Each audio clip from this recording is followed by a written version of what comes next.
Hello and welcome back, fans and combatants. My name is Darth Arma, and I'm joined by Mr. Aquaman, and we are here to bring you Week 4 qualifier for NA West. This is the top 8, so this is the best of the best here to duke it out in good old 1v1 fashion in Mortal Kombat 11. You're going to be seeing a lot of classic OG faces and names, as well as some newcomers. So this is really a great mix of a lot of talented players, both new and old, or I guess old or old school.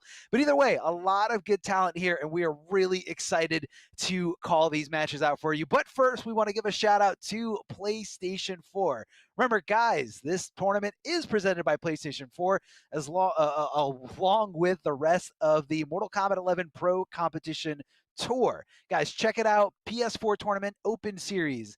Weekly competitions for all skill levels. You can compete against your friends and rivals for unique rewards. You can visit the PlayStation 4 Competition Center, which is the one destination that has Mortal Kombat content that gives you an inside look at how top players play, and you get tips and tricks for players of all skill levels. All you got to do, go to compete.playstation.com, sign in with your PSN ID, and you're good to go. A lot of good stuff on there, not just Mortal Kombat 11, but also FGC events and non-FGC events. So if you like to compete and love to have fun, check it out. Definitely sign up. I mean, it helps everyone, getting out to as many tournaments as you possibly can, help support the scene, help grow the Absolutely. community. Yeah, it's all about positivity, whether it's, They have it a often, every tournament single series week, like, it's easy. yeah, every single week. It's so no problem. And there's a lot of Hey, other bud. things. Mr. Aquaman himself runs online tournament himself, along with the champions of the realm. A lot of different things, and you guys can really just dive in there. I guess we got a little visitor there, Mr. Aquaman, Yeah, we with do. his This famous is con. this is Khan, everyone. He's actually named after Kotal. I got him right after MKX came out, and yeah, that's Kotal or that's Khan. Bye, Khan. Love you. I gotta Do you ever get do. mad at him I and gotta like use I gotta his commentate Mortal full name? Kombat. He's jacking up my stuff back there. Yeah, I was about to call him by his first name. He was about to snap. But here's your top 16 in points as we jump over here to the west side of things, going from Arma's home over there on the east side, over here to the west coast, as Texas is going to be in here, and it's a Texan on top currently. Scar sitting at 750 points, Rewind directly behind. Two incredible players over there. Sitting at 1 and 2. We got Titanium Tigers, Han Rashid right behind him. And you guys see they're 1 through 16. You were talking about a couple of veterans. They're in this top 8, and they're in the winner's side. Look right there at 12 and 13. You got Wound Cowboy and Nub Cakes. A couple guys have been doing it for a long time. I mean, Scar as well. But we're not going to be seeing him tonight. And that's what's cool about this west side of things, is that a couple of these older players are still out here competing, Arma, and we're excited. They're on opposite sides here on the winner's side. But Wound Cowboy, this has been quite a surprise. Don't see him an awful lot in community events. Don't see him compete an awful lot. But looky here, just like in MKX when he came out of nowhere, boom! When the official tour comes around, Wound Cowboy shows up to school everyone and then downplay his character. It's the greatest thing. Oh, it's amazing. It's amazing. Definitely throwbacks to, I love that he's playing Shang in this game. I mean, it definitely fits his play style. He loves projectiles, which is, why he veers to, certain characters. And in Justice 1, he loves Sinestro. And, you can kind of see the characteristics of, the type of characters that certain players like to gravitate towards. Some players love set play. Some players love mix up. Some players love mid-range footsie games. Some players love projectiles, and Wound Cowboy is definitely one that loves projectiles and loves being a very. I think he prides himself on being a very patient, Yeah, calm, and like logical player. Very very logical, smart. like to the book. Super smart, definitely super smart. In real life as well, Wound Cowboy is knows a lot about history. So I can't wait. I can't wait to see what these guys do tonight.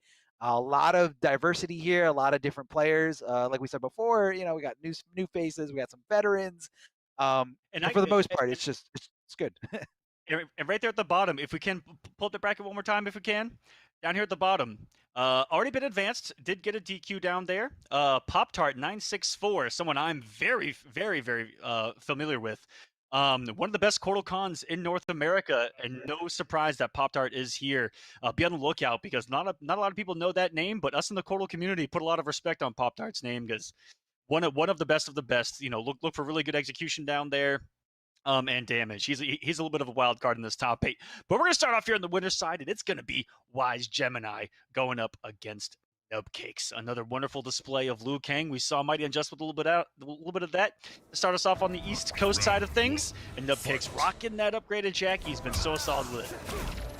Yeah, one thing that Nubcakes really loves to do, and again, it's not a negative thing, but he really does like to use a character that has a great jump in. And in this game, Jackie's got one of the best air options all around. Right now, going in for a world of hurt. Wise Gemini loading up that crushing blow, but Nubcakes does find a forward throw to get a little bit of breathing room here. Looks like Wise Gemini opted to back off, decides not to be too aggressive. Look at the patience there from Nubcakes, ducking under all those high fireballs here. That's showing you the type of player he is, but right now it's just getting hit real hard there. Almost walk up too. Oh, but it's not fast. Hey, even though it wasn't enough right there, that's still showing Wise that he can and will do that, Arma. And that's gonna play a lot of mind games of when he's gonna take his turn here. Gets to the very corner true. already. Bicycle kicks loaded and the fire's loaded up. This is so scary.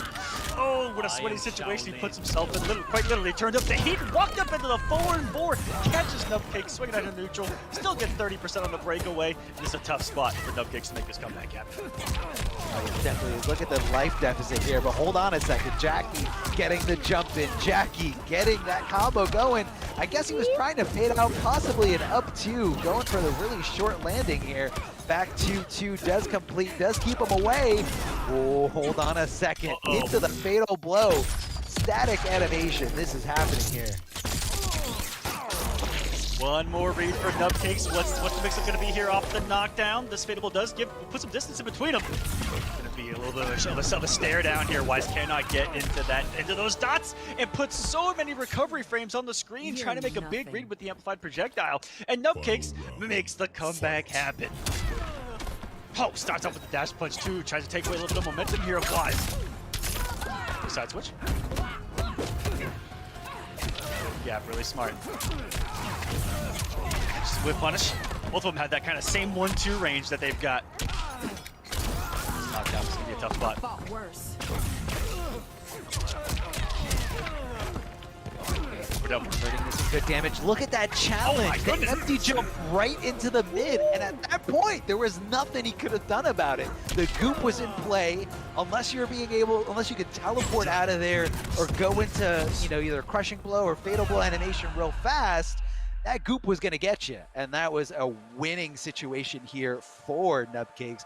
Really loving to see the adjustment here, especially, in such a dominating round, that first round, yeah. This first game totally changed it up. And that's, you can't sleep on someone. Even if someone hasn't been specifically successful in this game, they've built the building blocks, the fundamentals in previous games. And one of the fundamentals of being a good competitor is learning how to adapt on the fly. People talk about adaptation, throughout a set, but, sometimes you just don't get the opportunity. Sometimes you got to do it right here, right now.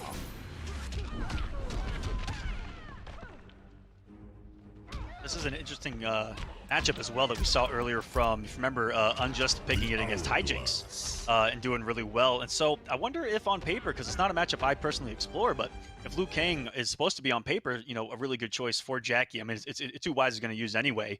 Has a Jackie himself and a couple other characters, but it's been utilizing the command grab an awful lot more, and I'm seeing that out of more and more Liu Kangs. And what a weapon and tool that is to an already ridiculous arsenal of Liu Kangs at the up free to nowhere.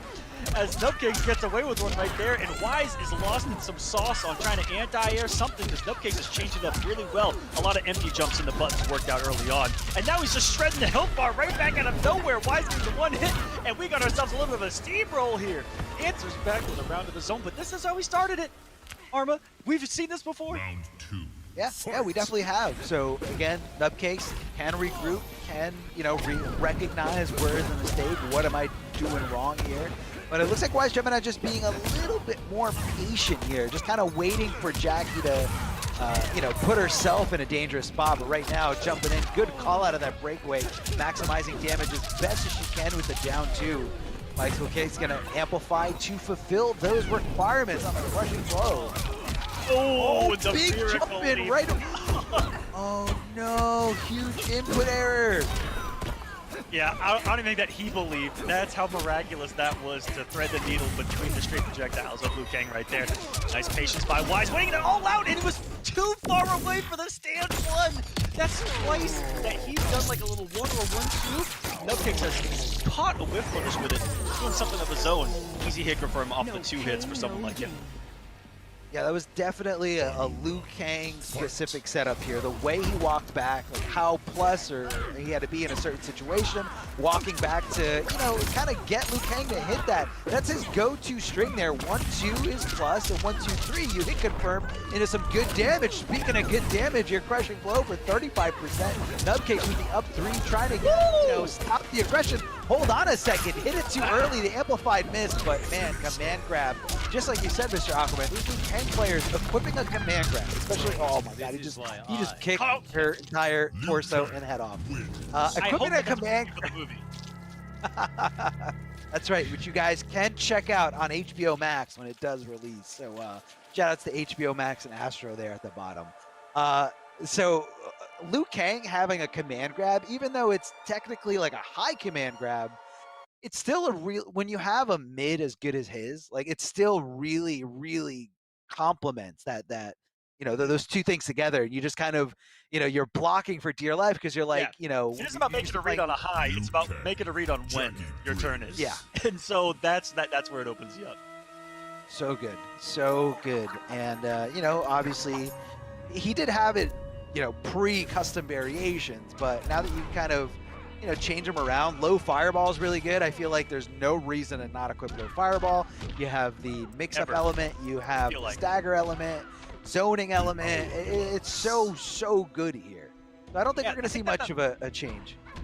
That low fireball, I feel like, moves Liu up almost single-handedly. When you look at his tool set and you see how high Liu Kang is placed, there's Liu Kang placed there with low fireball equipped, and then without low fireball equipped. I feel like he's in a completely different spot. Definitely almost essential to the game plan here. And how he's utilized the air fireball as well to kind of keep her checked in the air, and those really quick reads. Well, one of my favorite reads against Jackie in general is an instant jump forward or jump back 1. And you see Wise do that a couple times. Liu Kang has the added fireball cancel, and he can convert off and off the air 1. So he is playing right now. Yeah, definitely a great reward if he does connect that. And again, you're jumping back, so you're kind of minimizing the risk there. So that's a really good point you bring out. Almost converts it there, but doesn't get close enough with a stand 1-2. And Nubcakes is the one swinging on that wake up, getting those combos. This is coming down to the wire. Could have converted for a round-winning combo there, but just dropped the opportunity. Very strange situation there. Oh my god, he had it loaded. That was off of 20 years of blocking that Wise Gemini just did. I don't think Wise is 20 years old. That's how long he just blocked right there. That was insanity. And barely misspaces the stand 1. A slight difference in when Nubcakes did that Ooze Blast was crucial there. Yeah, very, down to the wire. Very, pinpoint accuracy here. Amplify some bicycle kicks here just to kind of, again, get that crushing blow loaded up and ready to go. Hitting that command grab. Now Jackie trying to build some space. And Wise Gemini's okay with it. That could have been bad. That could have been disastrous if he amplified it. Luckily for Wise, he didn't. Also, that command grab is Liu Kang's armor break. Completely forgot to mention that earlier when talking about it. Just the big damage had the crushing blow loaded in Wise Gemini. That's really, really warmed up here. That was fast. That was fast. Both the offense was on display in round 2, and then the defense, I feel like, is what was on display in round number 1. Yeah. No, I mean, round number 2 was like all. It was offense from start. Yeah. Dude, that's it. He never stopped pressing. I mean, and why not? Like, it's working. Go in, don't give your opponent an opportunity to breathe and collect themselves. Like, sometimes people, you see people do that, in an offline tournament setting where you get a character select, they breathe, they relax. You can also do it in the game. Sometimes people will Yeah. use or players will use a move like a teleport that gets you away, and you're like, no, I want to go back. I want to slow down. I want to go back to neutral. I want to chill out. But Wise never gave him the opportunity to do that. So now Cakes is looking at the character select screen. I don't think he's going to go anywhere besides Jackie, but he could have some specific Jackie variation. Yeah. I don't think. I know that at one point. I don't know if it was MK11, but I know like when he first started MKX, he played Sub-Zero for a little bit, and then Shinnok. So I don't know what he could have up his sleeve. I was gonna say I think he does play Sub-Zero a little bit in MK11. I feel like he might have used it in a tournament, but I don't really specifically recall here. But it's okay. Going with Jackie. Oh, so now we got Grease Kick. So it looks like we're changing up variations just a little bit. So Grease Kick gets you some pretty good combo potential, but for the most part doesn't really rely on crazy things like jumping into the air, which Wise Gemini's been doing a good job. But look at this! Oh no! Super jumping into a bad situation. Oh Wise Gemini with the hardest of reads. Just juice. He tried the intergalactic. I don't even know what to call it. It is. I can't comprehend it, but he tried it. He did. He definitely did. Oh, the amplified. That one gets me too. Oh, no punish. It keeps you so far away. And oh no! No. Oh, not like this. No. Not like this. Round 2. Why, do not test Wise Gemini's. Don't test any Liu Kang player's ability to hit 1-2 as soon as possible. I mean, they recognize something. It's fast. Hey, look, man, it's a great button, right? I don't want to hear double high. It almost feels like a single high, but it is a great button there. And he was swinging. He was ready. And Nubcakes thought he was going to be sleeping at the wheel, and he wasn't. That was way too much of a risk to take, unfortunately, for Nubcakes. Match point for Wise, and wow, first anti-air we see, gorgeous. Oh, wake up, Russian blow string, gonna be popping up. Thought a breakaway was coming, but he actually didn't have a full breakaway bar, so not sure what the decision making there was for Nubcakes. Could have gotten a lot more damage off of that. All right, he made it up to 1 bar, offensive meter. Nubcakes. Big bet there to go into the dash punch, enough for the kill. I half expect him to come off fatal punch just to truly guarantee that. Stays alive. The dash punch flies all over it, and that's a guaranteed side switch with the command grab. Oh yeah. You want the positioning. Goes for the forward throw, does get failed escape here, so the next throw is gonna be disastrous for Nubcakes. Literally 1 throw away from losing this here. Not sure if that's what Wise Gemini went with, but he did get stopped in his tracks, so we're gonna see a fatal blow here at the end of this. No, Nubcakes decides to hold on to it, looking for a game-winning situation, and he just lets it rock. I respect the attempt, but no, not there. And no breakaway, he drops the combo. No, Nubcakes let so many of these rounds and situations out of his own hands. Oh no. That one hurt to watch. Couple of crucial draws. Does not feel good. You know what? It's one of those errors that they haunt you because it's not anything that Wise Gemini decided. There's nothing that he forced. Yeah. It was just kind of all the ball was in your court. You messed it up a little bit there, and the good thing that Wise Gemini did was he took advantage of that. A lot of players. Oh, every time too. Yeah, exactly. A lot of players, they'll let opportunities like that slip up. Whether it's like a breakaway timing or you break away from something that is pretty punishable and you can get up and start swinging. Wise Gemini was ready. He was ready every single time that drop happened. He was ready to at least take his turn, at least get, I feel like they have like offense going. They have 1, 2, 3 just programmed in their blood and like in their fingers where they just do it in their sleep. Just boop, boop, boop. Right over the. Do you think? Do you think when they play other characters, they're like trying to do the same thing? Oh, 100%. Oh, not playing Liu Kang. I think 100%. I feel like some of us that only play one character for a long time, that happens for sure. Where I'm like, oh man, this character doesn't even have a 1-2-2. Oh man. But real quick, let's talk about Let's talk about the Pro Cup, baby. comp. Yeah, Pro Comp. Mr. Aquaman, we got a lot of regions that are involved. Why don't you break it down for us? That we do. We got the Intercontinental. This is divided up in the three sections, by the way, that you guys can see. We got the Intercontinental. That's going to have Europe East, Europe West, the Middle East, and Oceania as a part of that. Each of these subregions going to have a $5,000 finale, and that's going to be an 8-week long qualifying process for all these subregions. Here in the North American side of things, it's going to be, of course, East and West. That's what you guys are watching tonight, and both of these will have a $10,000 subregion finale. And then we got Liga Latina. You got Brazil, Mexico, North and South. Latin America, each of them with a $5,000 subregion finale as well. The top 16 in North America going to advance, and the top 8 from the rest going to advance to their own subregion finals. You guys can sign up at the same place as the Open Series Pro Competition, compete.playstation.com. Go sign up. Get in this thing. That's right. That's right. If you guys haven't been competing in this, definitely a great way to have some fun, have a blast, make some friends, and get a little bit better at Mortal Kombat and just all fighting games in general. So it looks like we're going to our next winners match. We have Too Easy going up against Wound Cowboy. Too Easy started his days, his competitive days back in the MKX days. The Wound Cowboy dates back a little bit earlier than that.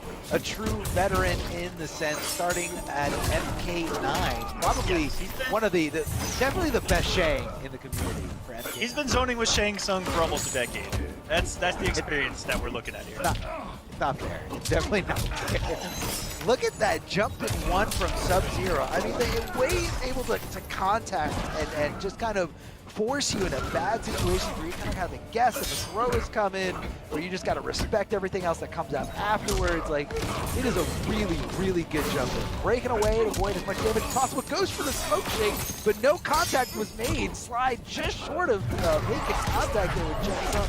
Because of the forward throw, gets a little bit of health back at the cost of 2%. Regular shots here. The rising skulls from Wound Cowboy trying to getting hit with the overhead. Getting hit with the overhead. Too easy. Too easy. I got a question though. Yeah, tell me. I got a really big question. Is that quicker than the forward 2?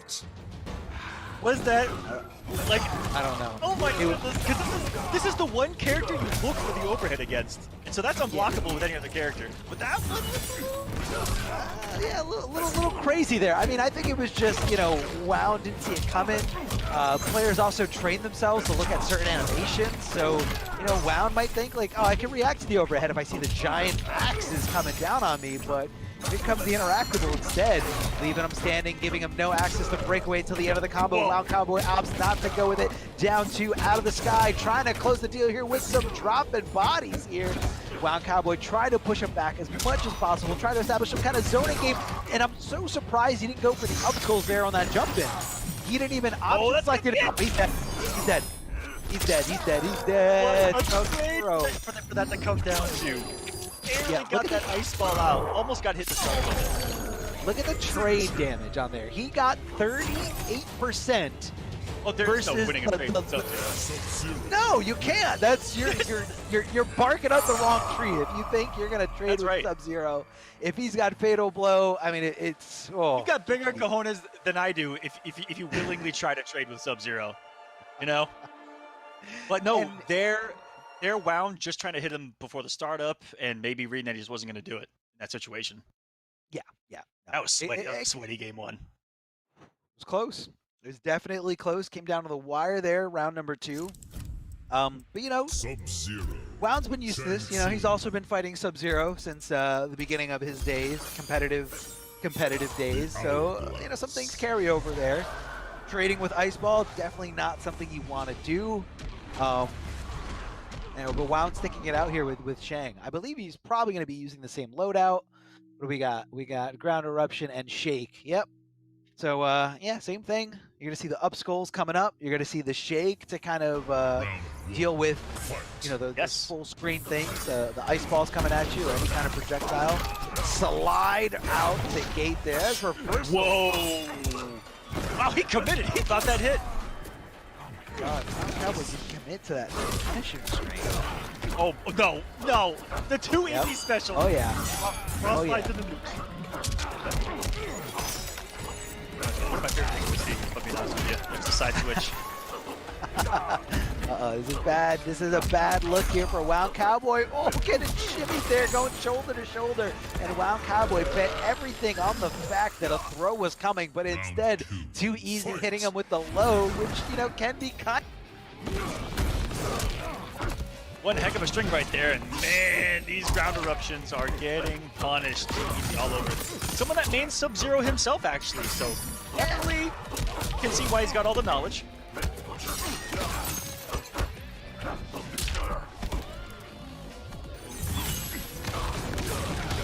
Oh my goodness! Waits out the Amplified Ice and checks him perfectly. No punish. Just checks him. Too easy to get away with one right there. No mix up off a back one. Doesn't have the slide equipped. Still working out for Wound here. Gets the health lead, and more importantly, the space. That's what he wants right there. And finally gets the punish as well. That's big damage even for the breakaway. One more is all Wound needs to stay alive. Every projectile will risk, and here we go. Straight, regular fireball. This time was able to get a clean hit. No trade in that scenario. And even if it did trade in that scenario, as long as it wasn't absorbed by Amplified Ice Ball, definitely going to be in his favor here.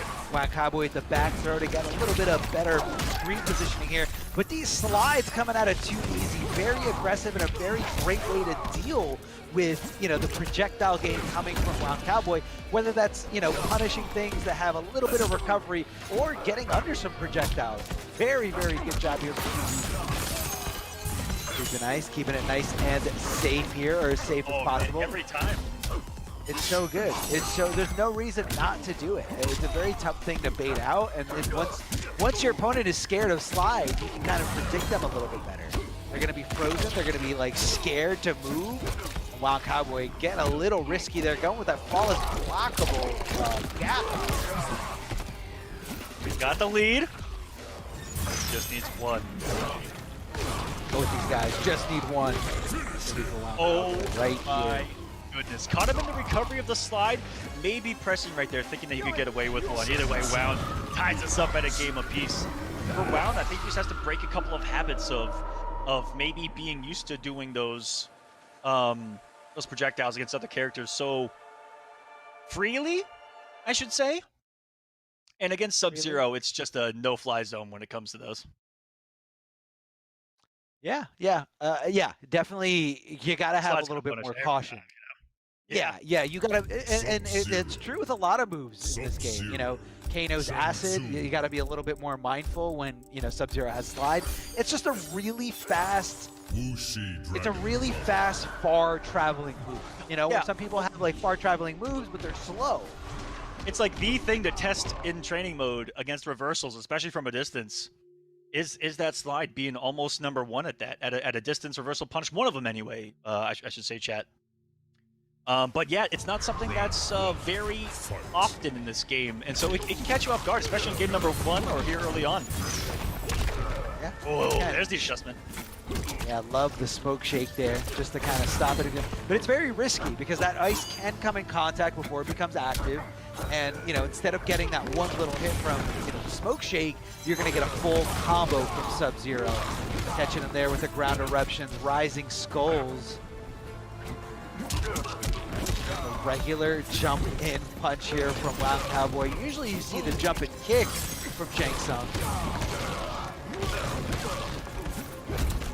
This is just a masterful round from him too, even catching the jump. And right when I say that, he actually gets, you know, the zoning going. Super methodical, lands the hits, and just places them perfectly. And that might be what it comes down to too, is maybe just a couple of misplacements earlier on. And that's a miracle jump if I've ever seen one. Straight through the ground eruption and gets the entire projectile of his own. A little taste of Wound's own medicine there. He's not going to come off too many resources here. As long as he has the health lead here, doesn't need to. He can save all these crushing blows for a final round as long as he can take it. This is the Sub-Zero way. I love the fact that he's, you know, maintaining that corner pressure, always throwing Wound Cowboy back into the corner, amplifying the slide, not amplifying the slide, into the other side. So really, really, you know, Too Easy is just showing you that he is fully aware. He's full of everything around him. He's full of the resources, and he's utilizing these perfectly. Wound Cowboy knows he's in a bad spot. Keeps getting hit with that low. That low slide is very, very punishable. But that's the thing. He's trying not to be intimidated by it. He's trying to not let it ruin his life or dictate the pace of this match. He just did some insane things, and then the clutch block by Wound Cowboy. That could have been so detrimental for Cowboy if he'd eaten that forward too. He stays alive because of it. Confirm here. Nice, kept him close. Didn't want to put him at that kind of slide range. Just wanted to take that away. Put the pressure on even healthier. Too easy trying to steal a turn there. Another rock slide! And it's gonna be the crushing blow. Wait a second. Double fatal blow territory. Gap's close. Drops the corpse. He puts every projectile on the screen. That could have been punishable. That was so scary. Wound Cowboy still unafraid. Put something active out, and it comes down to the Too Easy special. 11 more health alive, and he gets another one. That was the most Too Easy thing I've ever seen, and I'm here for it. Oh, yes. The savage. Slide. The savagery. Slide, whiff, slide again. Watch No problem. I mean, toes. I mean, look, at that point, he kind of knew that, you know, Wound was a little bit flustered in that situation. A lot of successful slides, very minimal slides that actually got blocked and full combo punished. Shang could be one of those characters where it makes it a little bit harder to punish that slide. Sub-Zero does recover rather quickly, and as he's recovering, you know, the beginning of his recovery, he's actually pretty low to the ground in terms of hurt box. So I don't know if Shang actually has something that's easy to punish slide at all different ranges, because that's the other thing too. If slide hits really late into the active frames, it recovers a little bit differently, which is, you know, kind of like a meaty situation, or if it's at a different distance. So again, it could be just like a Shang specific thing. The other thing to note is that Too Easy also plays has a very, very good Shang. So this could be something that he's just kind of picked up on from playing the matchup as both Sub-Zero and as Shang. Yeah, most Shangs talk about this matchup as being problematic just because you can't put on those ground eruptions, and that maybe the more brawler version of Shang might be appropriate. Well, Wound's still making this work. If there's someone who can zone in almost any matchup, it's going to be someone like Wound for sure. He just has to watch these toes. Too Easy. One of the most unfearful players I've ever seen in our community. Very brave. Very brave player. Right when you think it's not going to come, still. That overhead was a little interesting to me. He didn't have the bar to actually combo it. And I guess Wound Cowboy kind of dropped the opportunity to go for a regular punish here, but that's okay because Too Easy was down to pretty much nothing. Now, there's no meter build in this game. It all comes back to time. So not really sure what the decision was there. Maybe Wound was just a little too slow to get a regular punish. But either way, here comes the slide. Big damage amplified here from Too Easy, and that is very unfortunate. Getting sniped there out of the sky as Wound Cowboy trying to get a little bit of distance for himself and Sub-Zero, cleaning out the ears, throwing him into the corner. Now Wound Cowboy in a really, really tough spot here. That's going to be possibly enough. Oh. 18 damage. Yeah, that was going to go into Creeping Ice and potentially close things out. Too Easy with the cheeky early jump one right there. Wound Cowboy got a couple of good down twos in that same exact spot, and Too Easy, instead of going for like a jump kick or something else, he did the early jump one, which is almost on an anti-air. A really smart adjustment. Yeah, like right there, for instance, it's taking that option away from Wound Cowboy to try to connect. It makes contact with you so fast or so far away that, like, you literally, in most situations, all you can do is block. Oh my god, it was just mix after mix after mix after 20 lows. After 20 lows, the forward two comes. Wound Cowboy meets his end here on the winner's side of things, feeling the chill of despair. I believe that was a flawless round, too. Oh, that was tough. That was tough there. Doesn't feel good to get shoved into a corner and mixed over and over again. Obviously, Sub-Zero, one of the better mixed characters in this game. You know, he's got the overhead that he can make pseudo safe there with Creeping Ice. It does have a flawless block gap, but realistically, what's really going to happen? They're going to have to wait bar to get nothing.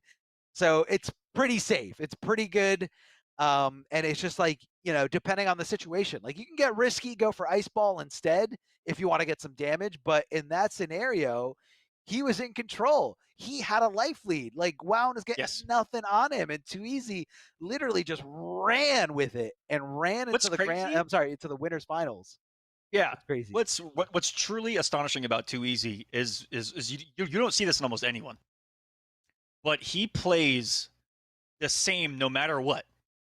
He has the same level of high risk, high reward play, whether he's losing, whether he's winning, whether it's the first round of the tournament, whether it's grand finals, post reset.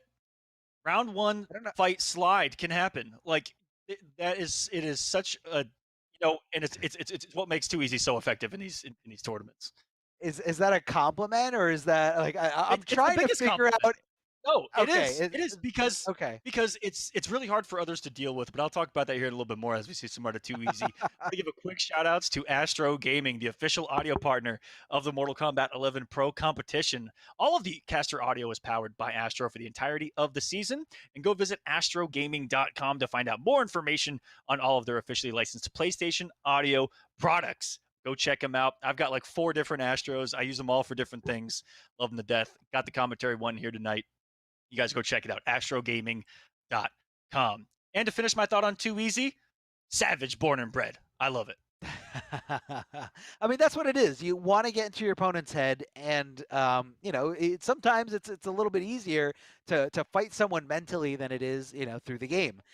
And I feel like every single time Too Easy hit one of those slides, I think like a little piece of Wound Cowboy died inside, and I could feel the eyes rolling into the back of his head every single. You know what I'm talking about? You, Oh, yeah. as a fellow veteran, know the Wound I can see Cowboy him eye just sitting roll. there. It's Yeah, hold I on, hold on. know. It's 3 parts. It's eye roll, it's hand going up, and him saying, "I have no options."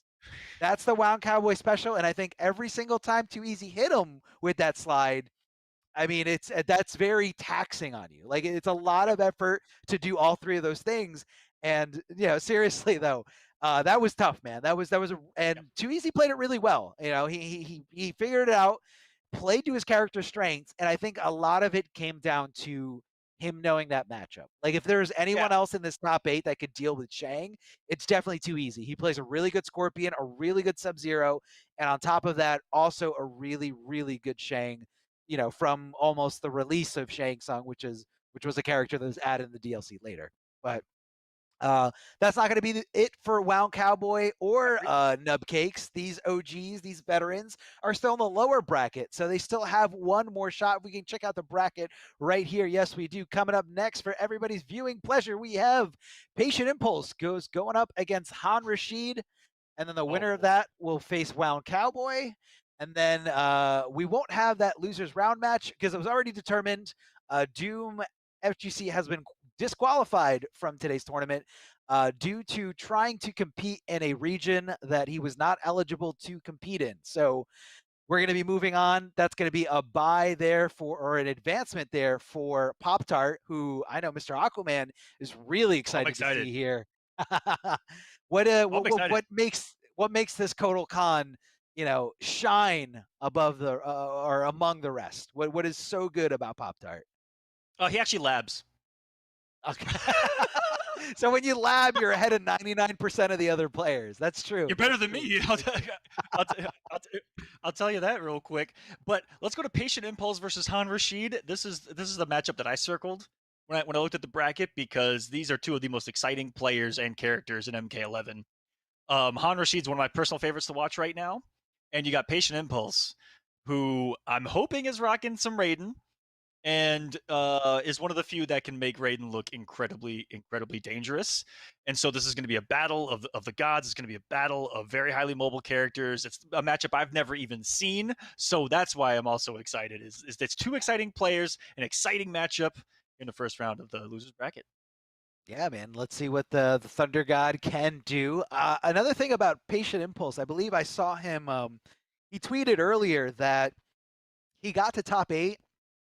He claimed that he only used teleport, which I think Raiden's teleport, I think it's really good. I think a lot of people are downplaying that teleport. It's really good, really fast recovery, and it can be utilized in a lot of different situations, anti-zoning, etc., whatever. Yep. But Patient Impulse actually said the only match where he utilized Raiden's teleport was when he had to fight against a Shiva. Other than that, never used teleport. Just I kind of, did. I you saw a remember seeing highlight that? from that match on Twitter where His he was pop off. teleporting the stomp. Yeah. Definitely go and watch that if you guys haven't on the Twitter, by the way. Yeah, It yeah. looks Shout like out. we are going to be moving along, by the way, real quick. We're going to move along to Nubcakes versus Pop Tart. We're still trying to get that Han Rashid versus Patient matchup happening. Looks like there's a little bit of an issue. So we're going to go to Nubcakes versus Pop Tart before we jump into that. Okay, no problem, no problem. Nubcake versus Pop Tart. Like I said, Mr. Aquaman really excited to see what a Kodokan who actually labs can do. Now I don't know if you're like 99% of this community, but I'm assuming you've got some trouble when you're fighting Jackie. I know I do. Like that is a very very Uh, tough matchup. I'm gonna. I have a feeling I'm gonna get set on fire for saying this, but I don't. I really enjoy the Kodokan versus Jackie Ooh. matchup. I really Okay. like it. Okay. Yeah. So you're going to be able to show and highlight some First things that we're ever going to be seeing Kodokan here. up play you're ever gonna hear from me. So just enjoy it, chat. Yeah. Just enjoy it. I think that Kodokan does perfectly fine against Jackie Briggs. I'm gonna say it. I thought And honestly, now I this didn't is think it was but, upplay. I thought it was you upplaying yourself. Because Okay, sometimes that actually is because this is a tough matchup for a lot of other Kodals. I will say Okay. that it is a personal demon for a couple of these other Kodals. It's a personal thing, but I think that he's got some really good tools and more importantly, range to deal with Jackie. You know, if he brings the amplified disc, that neutral reset is such a good spot for Kodokan in this matchup. He's got stupid good anti-air options. But Pop Tart brings something completely different to the table. So this is beyond my expertise. He brought the Jaguar, Command Grab, and Con Cut, which is something I would not have thought I had seen in this matchup. But maybe he knows something that we don't. Yeah, could be something here. But yeah, no, you brought up some pretty good points there. I could definitely see that. Let's see if he can utilize some of these things here. But right now, getting thrown by Nubcakes. Back throw from Jackie. Trying to meet with some, or thinking about possibly meeting with some mids, but Jackie just kind of playing it nice and patient. Goes for the command grab there. Obviously doesn't go through any kind of armor. Oh, man. That is a lot of damage here. on Jackie. It feels, when Kodokan hits her, it feels so different because she's a 950 character. And right here, one more touch is all it's going to take. Oh, let's see if he can get it here. The goop is down, doing a little DOT to Kodal as long as he's on top of it. Big jump and boot does buy himself the opening out of here. Trying to get a little space between himself and Jackie. Gets a nice little conversion, but doesn't finish it. Back throw from Nubcakes. What's going to be? Oh, whips out the up two, but not able to punish, not able to swing in time. Oh! The 1-2, not far enough for the punish. Didn't have the correct block on the overhead. This is down to the wire. We're sweating right now. And he went for the command grab. Round one, put it to Pop Tart. He's going to drink the juice and go into round number 2 with a damage buff for like 1 second. It's going to go away. Look at those tattoos. When they're glowing, Kodokan does more damage. That's all you guys need to know. How does it glow? He gets those command grabs. Just like Nubcakes. Going to take about a quarter, maybe a little bit over a third, or a little bit under a third of life from Kodal. Still one of the big boy characters. Yeah, Kodal's got extra health for some reason, on top of having a mid-command grab. That's okay. That's definitely okay. Down little poke here, and trying to lock Jackie down here after the... Never mind. I was going to make a Savage Mortal Kombat X reference. Never mind. As that round going convincingly. Nubcakes. Final round. Fight. Starting off with a big button there. That's his fastest normal at 9 frames. Ooh, goes into the pounce too. Yeah, I love that he's using the pounce to kind of cover up those flawless block gaps, to try to condition Nubcakes that's not to stop looking for them. Yes, and then that's going to open up a lot of other things later. Nubcakes is going to be lost in some sauce. Stand 1, stand 2. Sorry, stand 1, 1, 2. All goes in the command grab, so it's going to be a constant guess, and he gets a huge jump in there, and that will be the round. Give me the juice! Pop Tart takes game number 1. Rocking a Injustice 2 tournament shader too. Respect. Hey. Khan's back on the screen too. Khan, where you at? That's him. That's him in cat form. He goes. I don't know if it was goes to- intentional or not from NRS, but I had a cat named Khan that looks just like this. So I'm just saying. I'm just saying, they're throwing, they're tipping their hat to you. I could see that. Well- I could see that. Khan, you're famous, buddy. He doesn't care.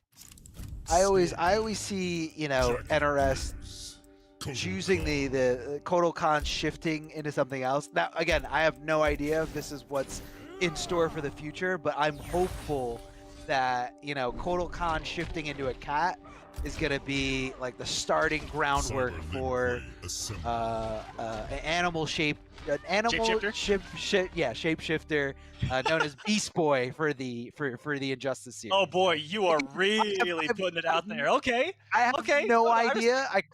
I'm just, when I saw that cat shift, I was just like, are we practicing for Beast Boy? Like, are we gonna get Beast Boy? I'm hopeful. I really want Beast Boy, but either way, it's okay. Mortal Kombat 11 here at Jackie Briggs shooting some goop and hitting that down shot, but it looks like he wasn't ready for it to actually connect. And because of that, you know, put himself in a really scrambly situation. We all know when you're right next to Kotal Khan, that mid-command grab is gonna do some work here. Yeah, I don't care who you are. You can be sweating when you're sitting next to or standing next to Kotal Khan. Whatever you're doing. It's his best mid. You're guessing for your life here. I mean, what are you gonna do? You gonna jump and die, or are you gonna stay on the ground and die? The choice is yours. Down shot, trying to keep those arms and legs swinging here. Nubcake's trying to keep his pressure, but looks like Kotal Nice Khan. block back. Not sure why he didn't convert into more damage here, but he does have the goop. Kotal Khan does have just... Oh, he used the cat to get around the goop. 0.16? Oh, really smart. Nubcake's do something multi-hitting right there. If he did something single-hitting, he could have died. He could have paid the iron price. What was he looking for? Was he looking for like a reversal throw or what? Down one. Yeah. Yeah. Very, very interesting. Very Betting it all. interesting choice here. Betting it all? Yeah, on that hold for sure. If he came out of that, he would have been forced to block though, and he would have been dead regardless. So because he doesn't have the amplified disc armor, that becomes almost a no mix-up situation for Kotal. Off of the forward too. Interesting.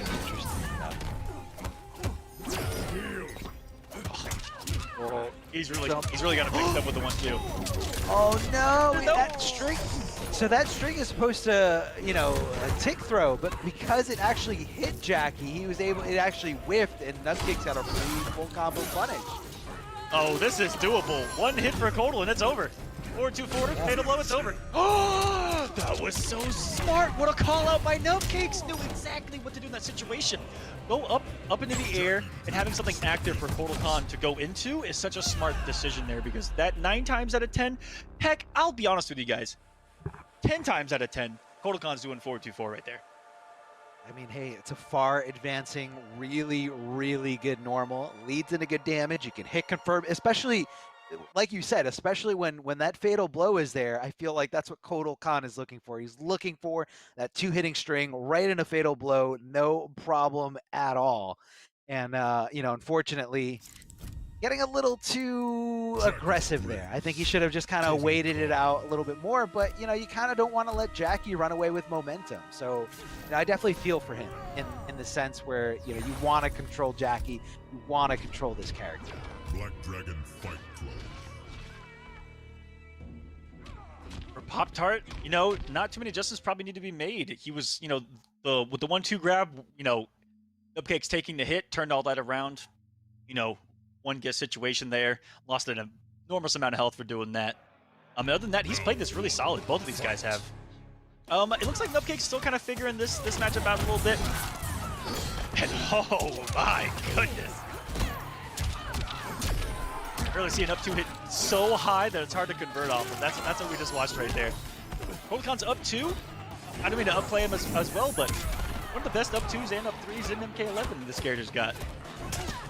There's a reason that he's being talked about so much right now. Yeah, I know it's definitely it's quick, you know, big hitbox coming out of there. I definitely see the utility here.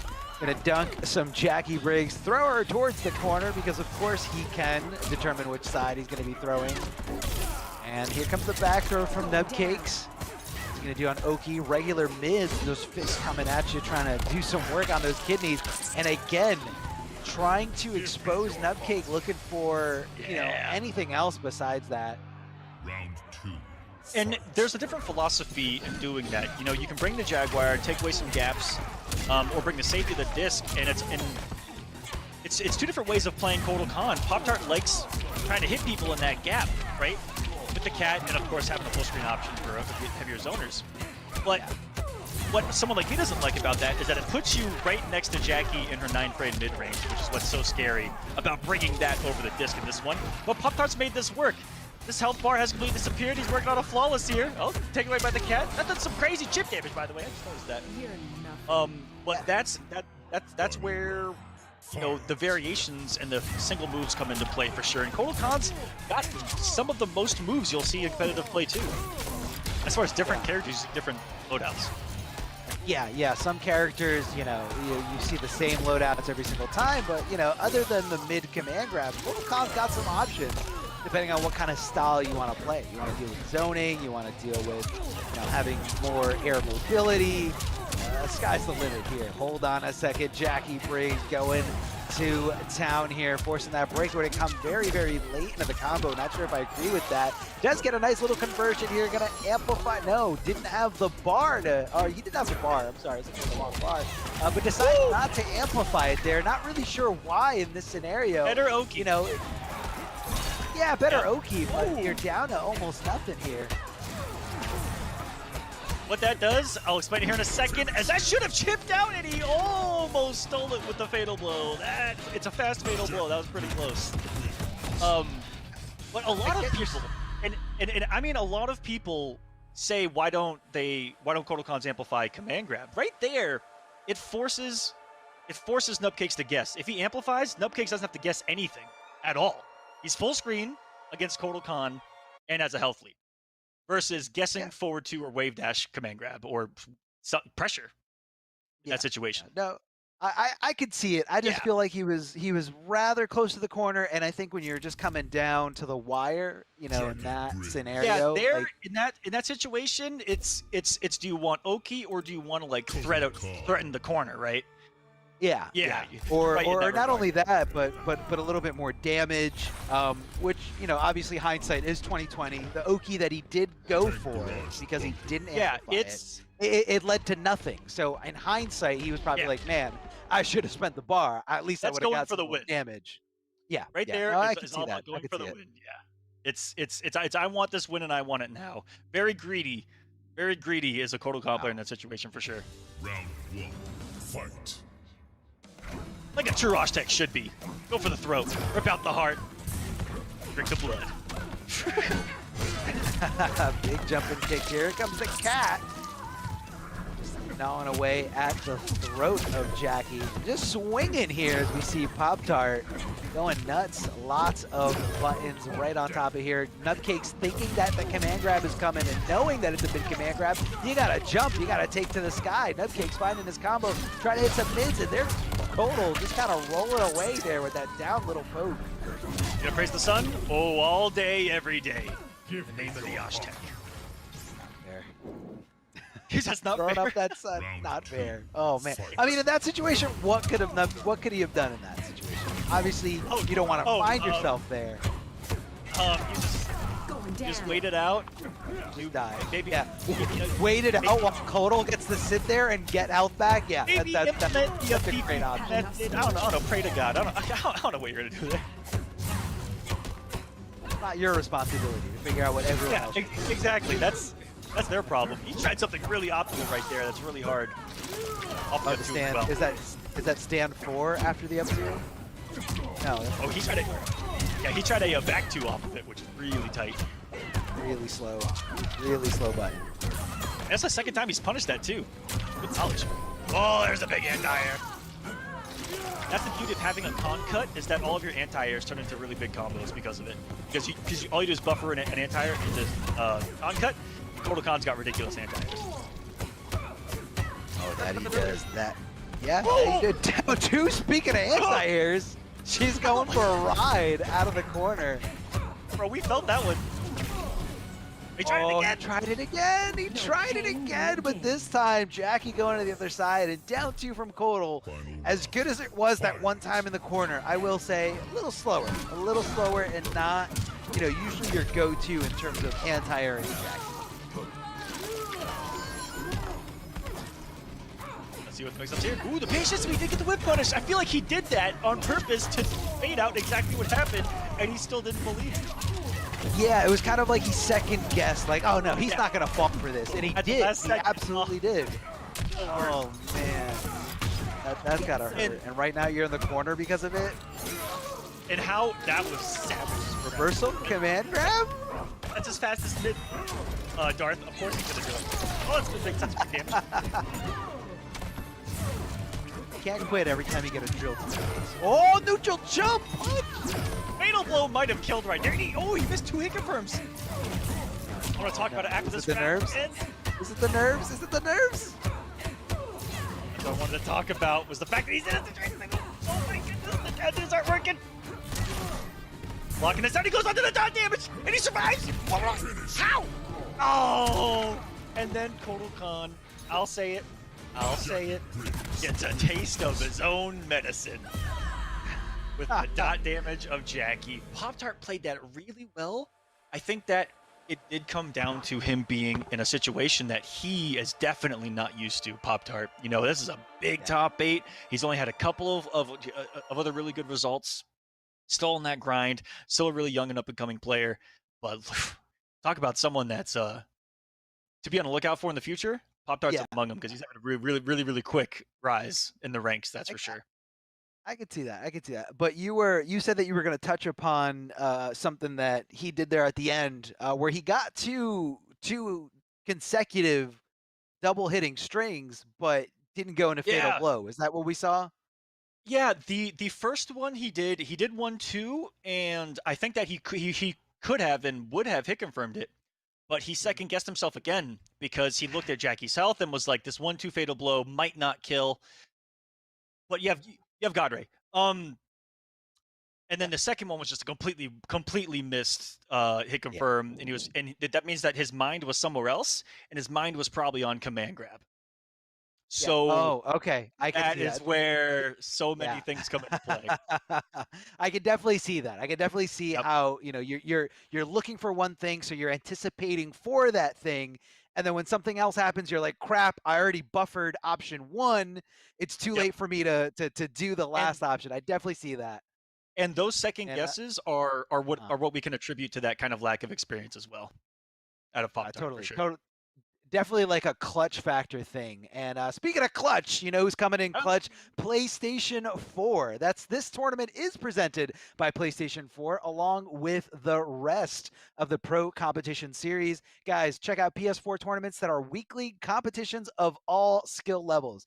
Compete against your friends and rivals for unique rewards. You guys can visit the PlayStation 4 Competition Center, the one destination that has the Mortal Kombat content that gives you an inside look at how top players play, and you also get some tips and tricks for players of all skill level. All you guys got to do, go to compete.playstation.com, that website you see right there, sign in with your PSN ID, and you are good to go. A lot of different tournaments, a lot of different genres, a lot of different games. Go check it out, get competitive, and real quick, most importantly, have fun. Yeah, real quick. Yeah, what's up? I'm gonna piggyback off that. We got Andre Go in the chat, says all skill levels. You guys have not watched me play. We mean that. All skill levels, Andre, get in those tournaments, play, and just have some fun. And hopefully join our competitive community here. All right. Get in here. If you're having fun, we don't bite. Unless it's Melina. Well, yeah, you don't want to mess with any kind of Melina main. Like everyone learned that. Ed Boon learned that. Everyone at NRS with a Twitter learned that. That's no good. No good. But everyone else is very friendly, very welcoming. And it's all about having a good time. It's all about making the community grow. And we wouldn't be able to do this without you guys. Being here, watching the stream, and not only supporting this event, but there's a lot of other, events out there. Mr. Aquaman himself puts on a tournament series. And there's just much. There's so much content. Yeah, a lot of content, a lot of events. So get out there. If you guys don't have a Twitter, make a Twitter. Add some people, have some fun, and look for all look at all the right places, and you can be Yeah. part of Follow us. We'll communities. let There's you know. discords. We will. We absolutely Yep. will. So again, big shout out to Pop Tart. That Kodal was phenomenal, really good. But unfortunately, that's going to be the end of Pop Tart's run, and I hope to see him in more top eights. I definitely Yes. see a lot of talent there, and if he labs half as much as Mr. Aquaman says, then he's already miles above a majority of the scene. So Yeah, let's see like I him. said, someone that's really impressed me. It's just he's got to get that mental side of things down, and that comes with experience above all else. Exactly. Yeah. And that's anything in this community. If you guys want to get better at anything in this community, look at us on commentary. Let me tell you, experience, experience, experience. Keep doing it, keep doing it, keep competing, keep entering, keep grinding, because that grind will eventually pay off. I And feel if you aren't seeing improvements, reach out. Someone will help you in this community to help you get better. And there's resources there out are there. Yeah, there are a lot of resources. One more, yeah. What is it? Raptors website, wow. Combat Academy, Combat Academy. I was just like, Pro Combat Academy? No, Pro, Combat combatacademy.com. Academy That's Pro. That's the upgraded app. That's what he's working ooh, on. nice. Maybe. So big shout outs to Raptor being able to give us, website that gives you access to frame data. And if you don't know what frame data is, you're a little bit newer to the scene. You can check out his website. Combatacademy.com. That's combat with a K, academy with a Yeah. K, and .com without a K. I think he tried to apply for that, and they're like, I don't know why you want this. This doesn't exist. You can't Yep. have .com with a K. No go. But either way, a lot of I respect the explanations effort. on there. A great way to kind of transition to being a new player to an intermediate player, or even being an intermediate player into a really good almost pro player. You're going to do a lot of work to become a pro player, but a lot of good resources there and a lot of good information just to kind of take your game to the next level. Again, nowhere, a lot of resources. Everyone here is Yep. really friendly and wants to point you in the right direction, as well as myself and Mr. Aquaman. We've got that So, matchup coming up, by the way. The one that I'm incredibly excited for. We have to jump ahead right there, real quick, to Pop Tart versus Nub Cakes, because we're having a little bit of issue with Patient and Hunter Sheep. It looks like they may be getting together right now, hopefully. And that's a maybe matchup we're. that I'm probably the most excited for in these early round matches, as two players that ignite a bracket. Anytime I see it, anytime I watch them play, my eyes are focused on them because they're just really exciting players to watch. No, they definitely are, and And it's also going to be being hard to able follow them if you're watching them on the screen because they're going to be everywhere. like floating one way, teleporting the other Teleporting, way, yeah, just Supermaning across the screen. A lot of mobility here from these characters, which is again just really fun that you can play. All these different types of characters. Just characters that are like they don't really have mix up, but they're so mobile, and they have crazy wave dashes, a lot of options in the air. Or you can play a high mix up character or like a command grab character. And again, you can also tweak and alter these characters depending on which moves you equip. So you can really make your character even more unique in that sense. Where there's an equipped move that a lot of other people aren't using, but you yeah. find a little versatility in it. I love seeing that. I love seeing like completely new moves, especially ones that weren't included in the tournament variations for the first Oh season. yeah. I love seeing when I someone really brings hope we something see that out of Raiden completely new. too. I don't know what Patient Impulse is fully bringing to the table, but I hope we see one of those moves that wasn't in competitive play. Oh man, he's got some cool ones, but they're a lot more fun than competitive side of things. That's for sure. Because that's the only Raiden I use is with the lightning cloud on the ground and the stance in the air. That's actually not that Oh bad. yeah. I think you're at The, -4 on the stomp and all that fun stuff. It's got some cool shenanigans to it. I mean, if it's fun, it makes it easier to get through those grueling combat league matches. Win or lose. You're still going to be a little salty when you lose, but it's mostly about having Always and fun. forever. What was the Always and famous forever quote? on that. Always and forever having fun. What's the what's the reference to Raiden? A character that's what he was, right? A character made for fun. Yeah. The quote is missing. You know exactly what I'm talking about. But Yep. there's Thank you, Patient. Patient said that was a nice way of uh, putting it too. Yeah, I mean, it is. They're for fun. definitely. We do have some quotes from some of these characters. Some of Some these of these players characters. You don't They're impress definitely me. characters. Yeah, so Patient Impulse, we asked him what he thought about his matches so far and for the top 8. He said, just trying to improve and play my best.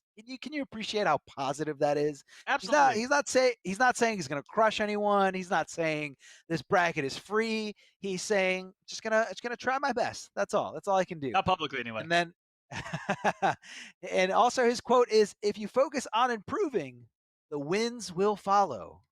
Ooh. Wise words from Patient Impulse. Han Rashid, on the other hand, did not give us any thoughts. He's just He being has no very thoughts on this silent. match. He's just very stoic, very, I don't know. He gave us nothing. Also, That's okay. I just saw Pop Tart's thoughts on his match, Yeah. and I'm quoting Pop Tart on this, and I feel like I'm Okay. quoting myself. He said, "I'm mashing." Imagine.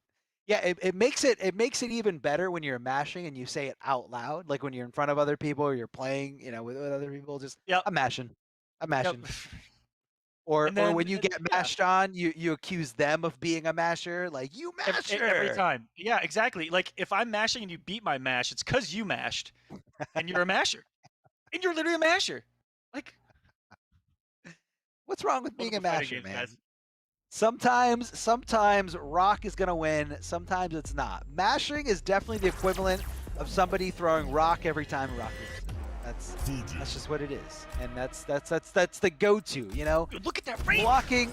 Oh, sorry, I got distracted. But continue. Oh no, I love that. I love that glowing Gorgeous. Raiden. I've never seen that before. Now here's the battle of the gods. We got the Thunder God going up against the God of Wind. What do you Why guys is it like? Thunder Chat, let us know. God and then God of Wind? Wind, the wind of the It's lightning. not wind. It's not Wind God. God of Wind. So does that make Raiden the god of thunder, god of lightning? But everyone calls him Thunder God. Yeah. Has Chaos Realm been secured? No thanks to your thunder. Is it so difficult to stand on your own? Round 1. Fight! I don't know. I don't know about that. I'm excited. Oh, definitely excited, man. These guys are incredible players here. Forward 3 from downtown, connecting here. Back throw. Han Rashid keeping that offense going. Even more here. Back 1-1 for Dave. Patient Impulse going for a ride. Love the use of the interactable. Really shows control in this match. Control in this game here. That was a lot of damage. So much damage. You That was just almost getting a right hit. 60%. Like a 60% double tap setup. Round Yeah, it was definitely like a specific setup, and Patient Impulse, I guess, getting a little too impatient there, not blocking, not watching those toes. Back 1-1 per day. Here comes the stick. Oh! Only because that first hit. No. I thought something different when lightning's active. I've never seen that. I don't know what's happening. Oh my goodness. A lot of different things. This was not included in one of the tournament variations. So this is for me personally. This is the first time I'm seeing this in competitive play. Yeah. Raiden, ladies and gentlemen. Raiden. Do you think Han Rashid is just like, what is going on in this matchup? What is happening here? He was like us, absolutely. Wasn't Han Rashid, didn't he used to play Raiden before Fujin came out? I want to say he did, but I could be No, he was a Liu Kang player. Okay, I'm sorry, I was mixing up with somebody else. But either way, I feel like very few people know the Raiden matchup. Now I definitely don't know it when you have these equipped That's a lot of moves. chips. And like I was saying, remember I talked about that thing in particular right there. He has the aerial stance, and when he comes down with the stomp, it's only like -4. It's just do it. So it's safe. It's not punishable. Yeah. And you basically just get your turn. But hold on, we're looking like in a bad spot here for Patient Impulse. He just did it. He just did it. He was going for the crushing blow right there. That's for sure. This is an MK2 where a block Superman puts you way over the other side of the screen. That's very, very punishable. And I definitely abused that last time I played MK2, by the way. It's so funny. It's just like so difficult to punish for no reason. It's just like one of those moves you just throw out there. But unfortunate for Patient Impulse, he's going down. What's up?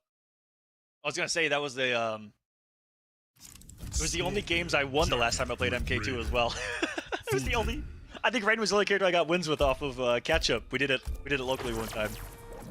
Fun stuff. Fun stuff playing the old games. A couple of tryhards, those guys. Anyways.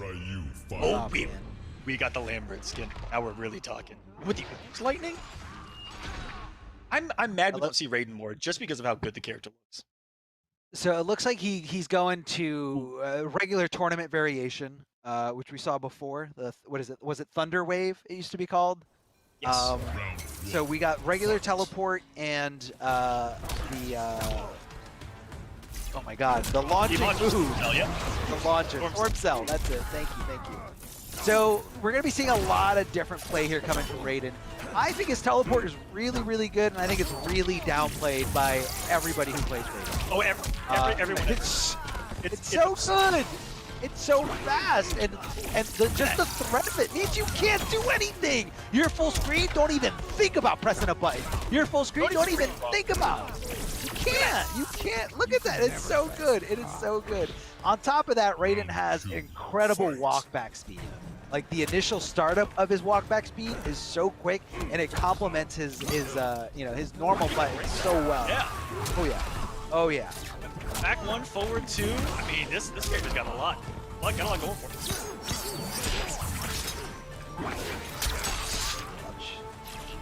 Okay. Grub shot That was here hot. from Henry. He was controlling the entire screen in front of him there.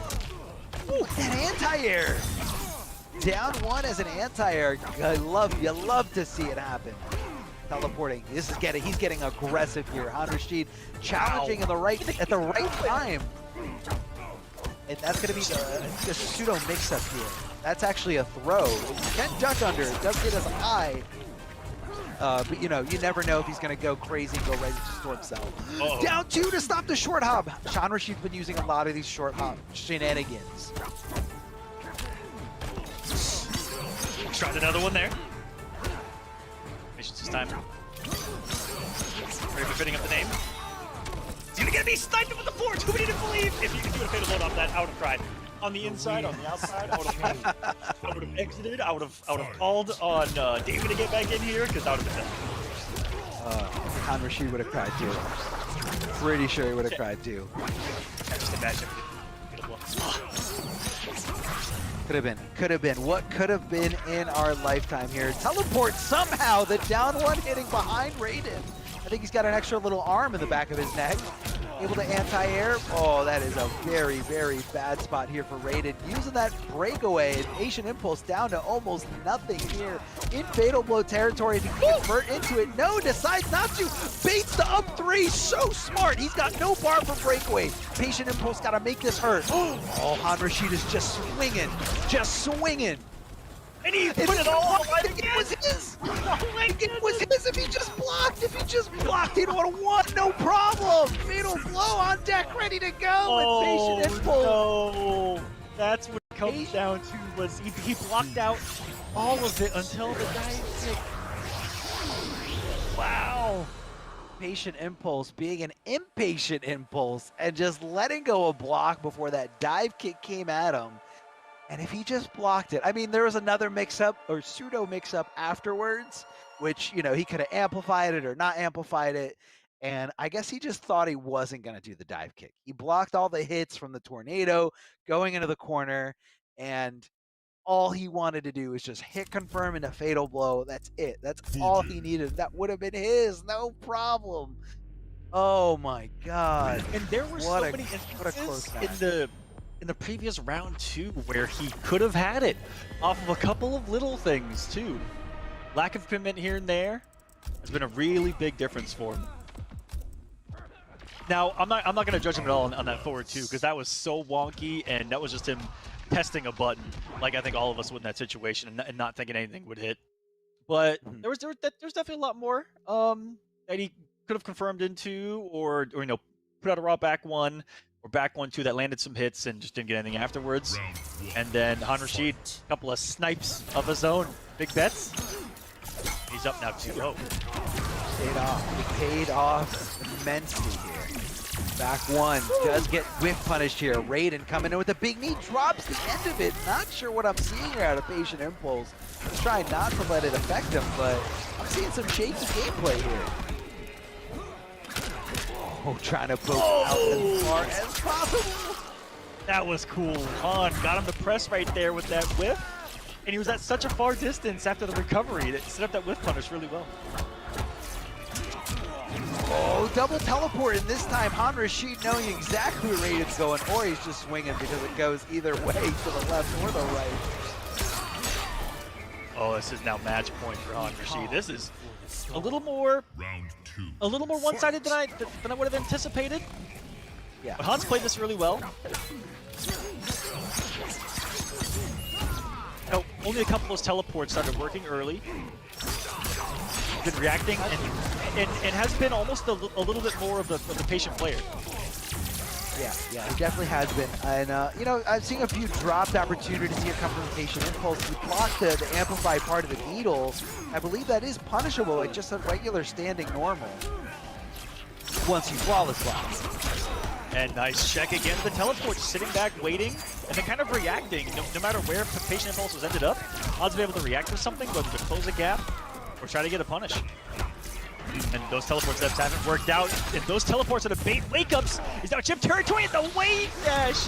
The movement out of Han Rashid. And now he is going to quite literally blow his brother away with the brutality. Moonjin and Han Rashid take it 3-0. I love how all the skin, all the clothes, everything just kind of just disappears off their body. It reminds me of like a lot of the fatalities from like Mortal Kombat 3, where like they just turn into skeletons, or like everything gets peeled off and they're still standing there. I love so many of the I guess the the direction of all these fatalities. There's just so many steps to it. Especially like Kotal Khan's fatality, where he drops the totem on you. It's like 3 fatalities in one. Yeah, it's I feel like it was like 3 people. Yeah, I feel like it was like 3 people arguing about like his fatality should be this. No, it should be this. No, it should be this. And they're like, why not all of them? He's doing them all. Do them all. It's like Sonya's, where she like shoots you, the drone shoots you, the other thing shoots you, she kicks your head off. You crawl across the ground. It's like, what? It's so over the top. I love it. I love it. But completely want to give a big shout out to the merch that we're both wearing tonight. A lot of great things here. You guys can specifically rep your realm, rep your part of the world. We have North America League Molina. We have Liga Latina Sub-Zero. And we have Pro Competition Scorpion, as well as a lot of other things. Now, let me reiterate, guys, this slide does not do it justice. There's a lot of different items on there, not just black t-shirts, but we also do have sweatshirts, hoodies, pullover hoodies, tank tops, different colors, and more characters. You got Raiden, Jade, and Liu Kang there in the store. All you got to do is go to that Amazon website, amazon.com/Mortal Kombat. You guys can order it for yourselves. Rep your realm, rep your character, and just show a little bit of love and support to, the Pro Tour that's been putting on, just event after event, bringing you guys content and giving a lot back to the community here. So absolutely love it.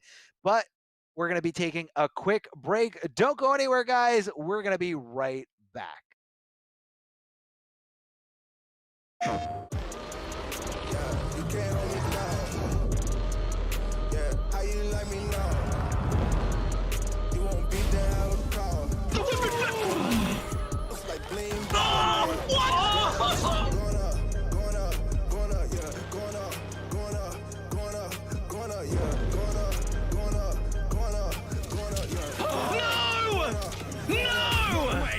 No jokes, no gimmicks, just combat.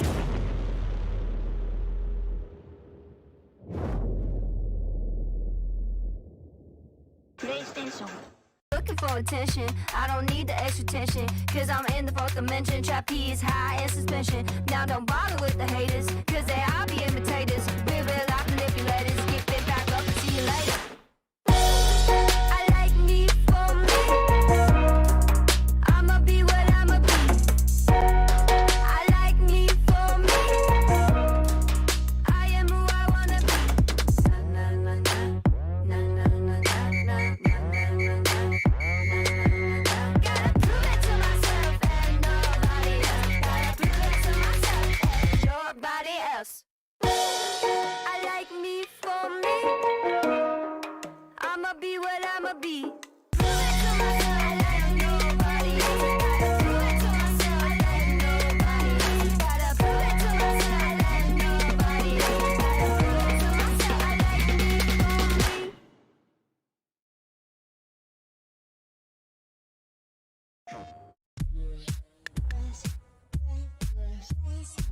Hey guys, Ketchup and Mustard here, and it's time to test your might in the Mortal Kombat 11 Open Series. Ready to rumble?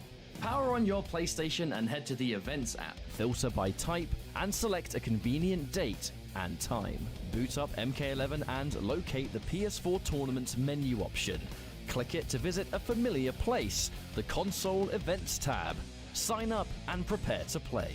Once registered, you can view your tournament details and check-in time. A notification will remind you to tighten your black belt and get over here for your match. Continue combat in the open qualifiers to close in on the competition. Thank you for watching, and we'll see you in the tournaments.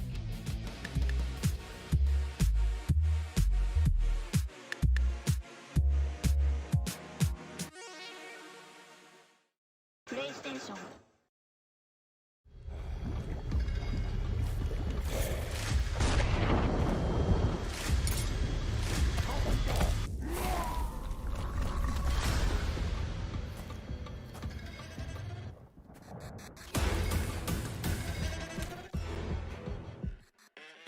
Who are you? I'm your worst nightmare.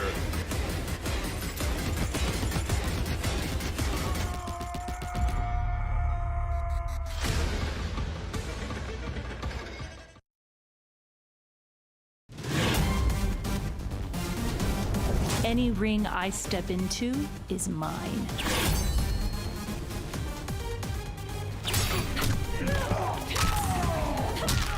End of the line. Then this fight is now personal.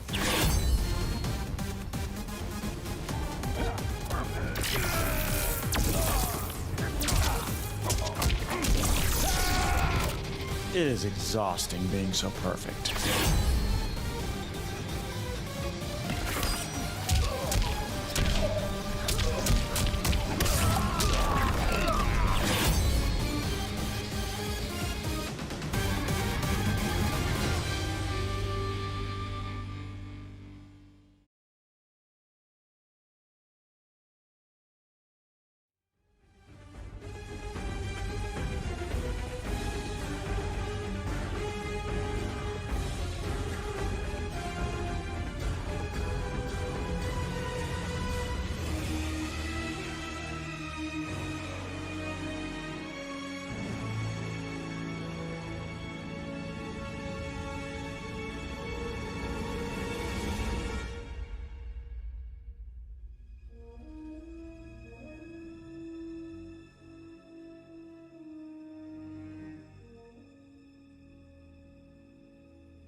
Hey everybody, welcome back to the MKPK NA West number 4. We're a little bit of the way through this thing, but just wanted to reiterate that it is brought to you by PS4.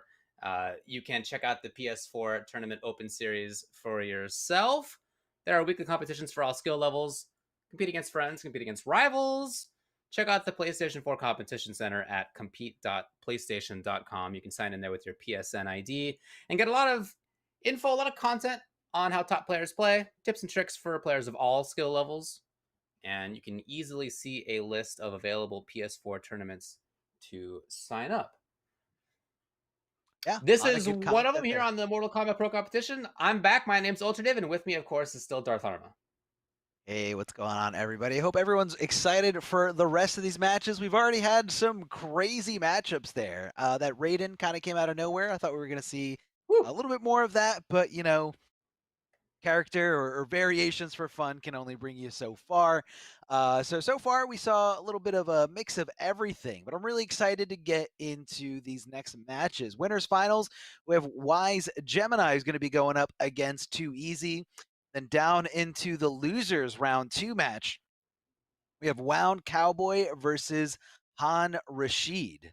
So we saw Han Rashid, you know, just a little bit ago, I guess 10, 15 minutes ago, doing great work there with Fujin, being able to just kind of stop Patient Impulse in its tracks, just getting real control of a lot of different situations, and you know, kind of knowing where to hedge his bets. You know, when he went for that dive kick in the corner, really good call out. Patient not to, but either way. I guess he's going to be going up against another Patient player, another player who prides himself on patience. Wound Cowboy. Wound Cowboy, who dates all the way back to the MK9 days, also playing Shang back then. He wanted us to know his thoughts on the matchup, and he said, gotta stay patient. He also says, knowledge is power. So that's a little bit of Wound Cowboy, where he prides himself. What an old man. Oh, definitely old man vibes here. I mean, we started at MK9. That already makes you old. And you also think that blocking is superior to, you know, going crazy and applying offense. That also makes you old. It's all about the combo. It's all about the mix. In this matchup, Han's character is so fast, so much mobility. I don't know. I'm not sure how this matchup goes. It's not one that I've seen very often. But I'm just thinking that maybe the upskulls at least can deal with Skywalker up there. It's just that back and forth movement speed is so fast on Han Rashid's side. Definitely, like, we'll see though. See how it plays out. Pretty even so far. Oh, big crushing blow here. 28% and a little bit of a side switch. Wound Cowboy decides to throw all caution to the wind. Neutral jump kick here. Under some projectiles, amplifying that last little ground eruption here. Dropping bodies, which, you know, is a very, not an auto-tracking move, but a very good full screen option here. It does hit as an overhead. Good flawless blocking from Han Rashid, trying to avoid it. It's not enough. He jumped on reaction to that. Very interesting little counter idea from Wound Cowboy. People are very often frozen there, but he was ready for it. And now, though, we have Han Rashid pressuring, looking for the big-time read was Wound Cowboy. Han had it instead. Strange little very buttonsy. You were talking about blocking 10 seconds ago about Wound Cowboy. Look at this man. Trying to neutral duck, trying to press buttons. Okay, here he is with the block button action. Look, man, they're reads, okay? They're all reads. Very well calculated. He thought something was going to happen. It didn't. That's okay. He's going to be moving forward here. Hey, I'm not mad about it. Sometimes you got to do stuff. Yeah, you do. Blocking will get you nowhere, as the loading screen has told me a few times. Whoa, range, he went right in front of him. Yeah, Han just not quite ready for the punish on it. Cowboy jumping up into the sky yet again. That's been his go-to a couple times with Skywalker as it comes down. Desist. Han Rashid's gonna take it. Yeah, I think you can really see how much of this time, you know, joking aside, Wound Cowboy has spent a lot of this match blocking it out. Just trying to stay patient, trying to look for moments to counterattack, trying to look for moments to throw out up skulls or even straight skulls, or corpses from the sky. But there's a big read, and he was right about it this time.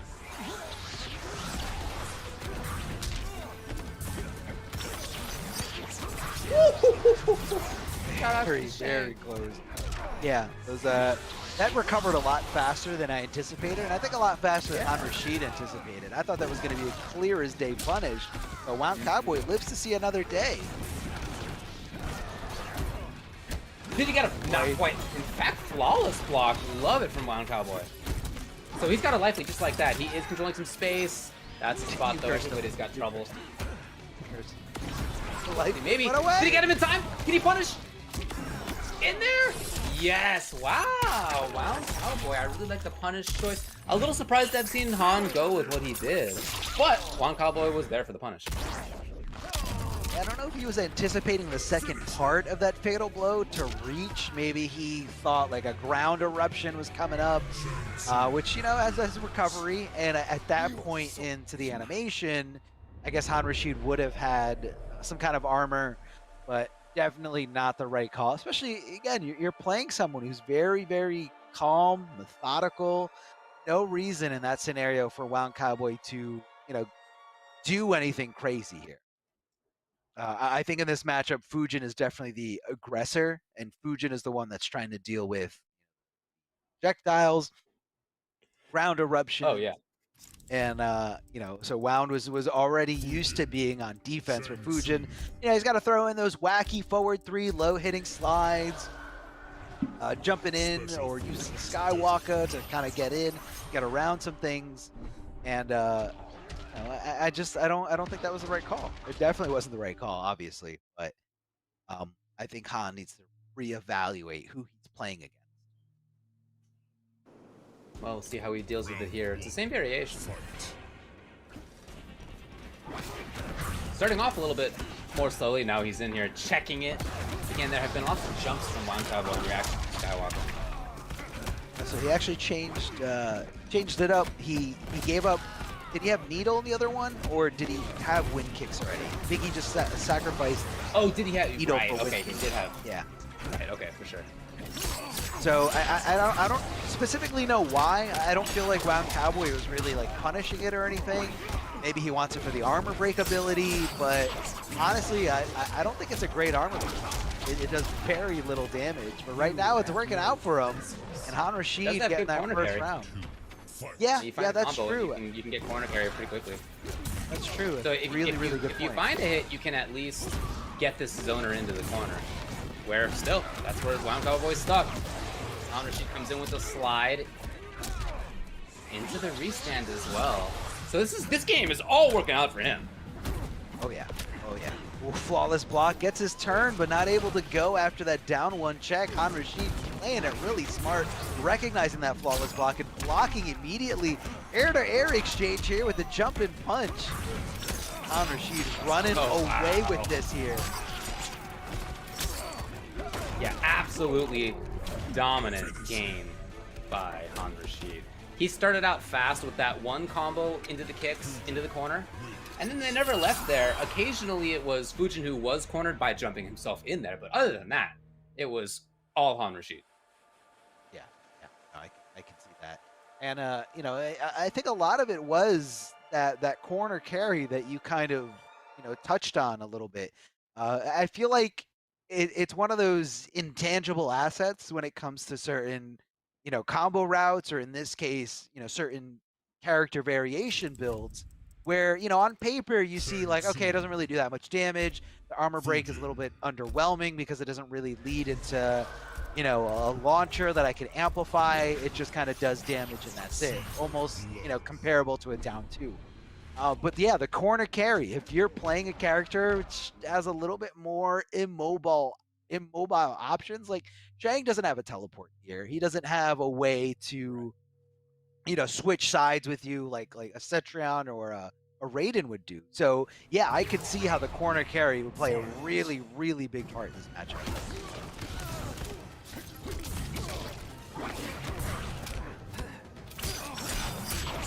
Han's already in. He got in so much more quickly in the last couple of rounds than we did when we saw him in the first game. Oh, and then no follow-up. Wound Cowboy's there. Still put a quick low a couple times in a row.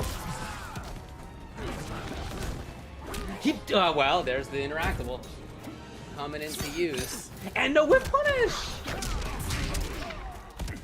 Han tries it out. It just feels like almost everything's working for him. Jump in, but didn't believe.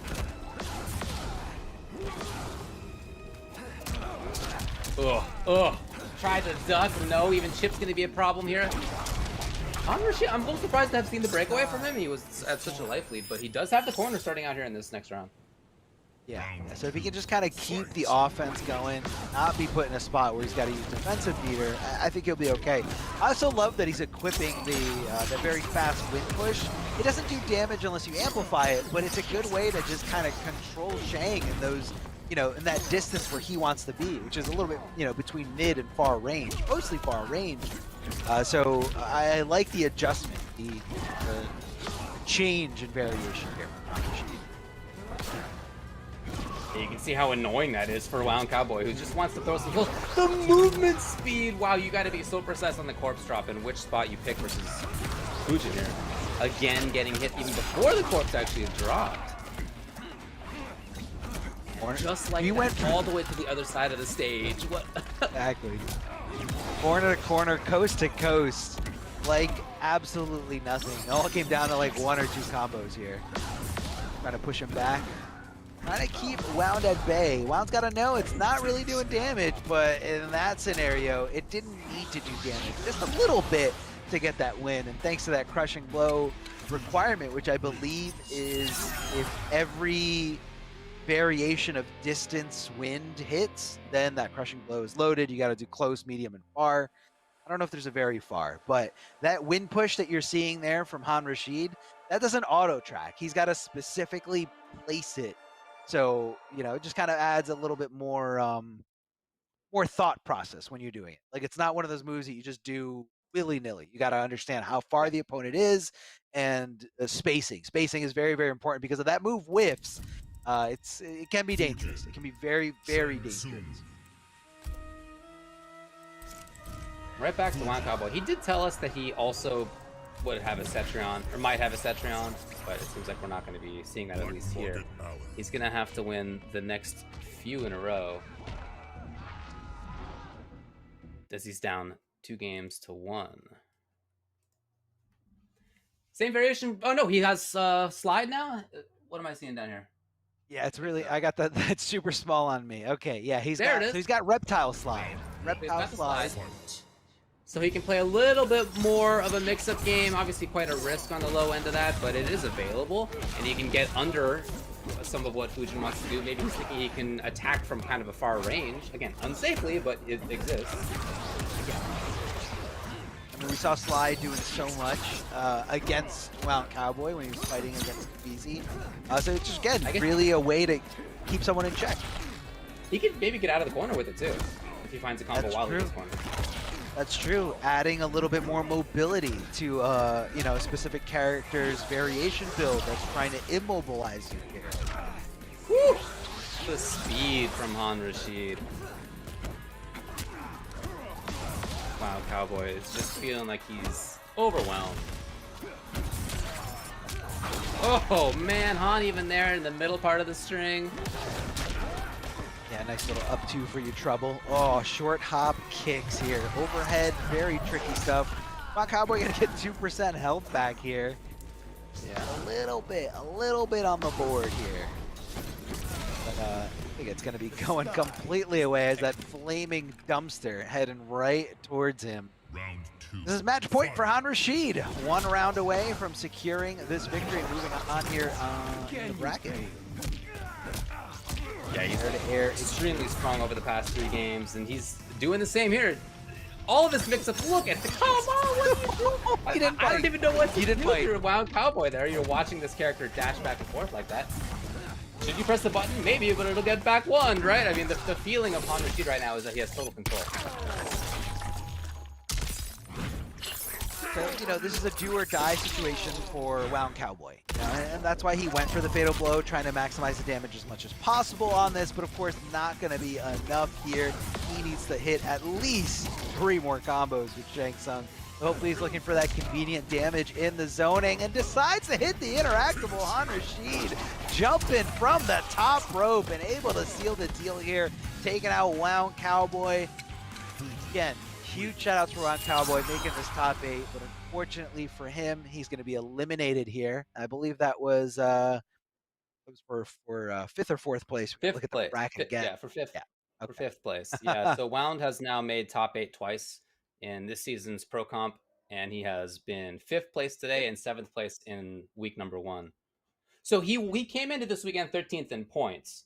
So he's going to get more points than that, right? He'll be raising up a little bit as well. So for him, even though it doesn't end up working out in terms of winning this week, he still did do an important part of the job, which is to get points so that you can get into the finals, so that there you can get some money. Hey, look, you get into that finals, no matter whether you're seed 1 or seed 16, 15, all that matters is how well you play on that day. That day is very important. You could get, 7th places, 5th places, 4th places all through, these qualifying weeks, but that doesn't mean, you bring your A game or you're just playing out of your mind that day. And you could, cause a big upset, beat people that have beaten you before when it was only points on the line, and then later it's going to be money. But no, Wound Cowboy, one of those players who's, in the top 16 for this region. We highlighted that before with the graphic. But points are very, very important for him, because if he misses an opportunity, that's going to be an opportunity for somebody else to kind of jump up over him in terms of that, in terms of the points. And seeding is very important, especially to veteran players, OG players. Seeding is almost like a given for a lot of things, but it plays a very important part in your tournament path and when you're going to be facing the really, really good players. But I want to give a big shout out to Astro Gaming. You guys can check out a lot of things here at astrogaming.com. All the audio for Pro Competition is powered by Astro for the Mortal Kombat 11 Pro Competition. And if you guys want to find out more, again, visit that website. You guys can see all their officially licensed PlayStation audio products, which are available now. A lot of good things. Upgrade your setup to an Astro. A lot of good stuff here. And, it's just super comfortable. We've been wearing this for hours. Doesn't hurt. Pretty nice. And, it's good for anything, whether you're gaming, your Zoom calls, your Zoom meetings, or if you're just watching the stream, having fun, you want to isolate everything else in the world, hit up astrogaming.com. So the next match we have is going to be determining who gets 4th place we're going into winners finals. I misspoke. Look, winners wrong finals. part of the bracket here. Winners finals. What do we have here, David? Well, we got Wise Gemini and we got Too Easy, and Too Easy came into this. His quote was, "This bracket looking free as," and I'm sure you can imagine the next word. So he's coming into this extremely confidently. Wise Gemini, a little bit, well, maybe not as out there about it, but still confident. It just says, just keep my reactions up. And we have Jackie versus Too Easy going with Cetrion. Yeah. You stood with Shinnok, What he's got here, Cetrion. character's been using for quite a while. I stood for nature's balance. Still counts as taking his side. Round 1. So we got winners finals of the NA West number 4. Arc Wise Gemini and Knights Too Easy. Both currently in Texas, by the way. That's where Wise Gemini lives, but Too Easy said that he's currently visiting as well.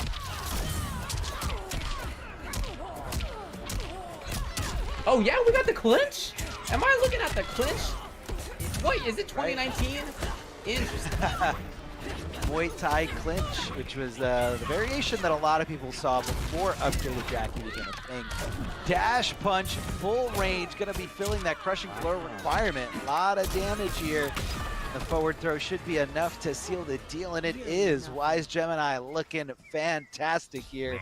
As Too Easy dives into the Cetrion part of his portfolio. Plays a lot of different characters, definitely Chameleon himself. Super cool to see the clinch. Look, Jackie just has a lot of strong stuff. I feel like there's several variations for her that are really, really good. You tend to see the goop graded the most, but nobody thinks clinch is bad, right? No, I am curious though, like why he is going with this. Interesting. Yeah, I don't know if it's he's got leap and he's got the he's got clinch as well. It's pretty cool. Interesting mix of stuff here.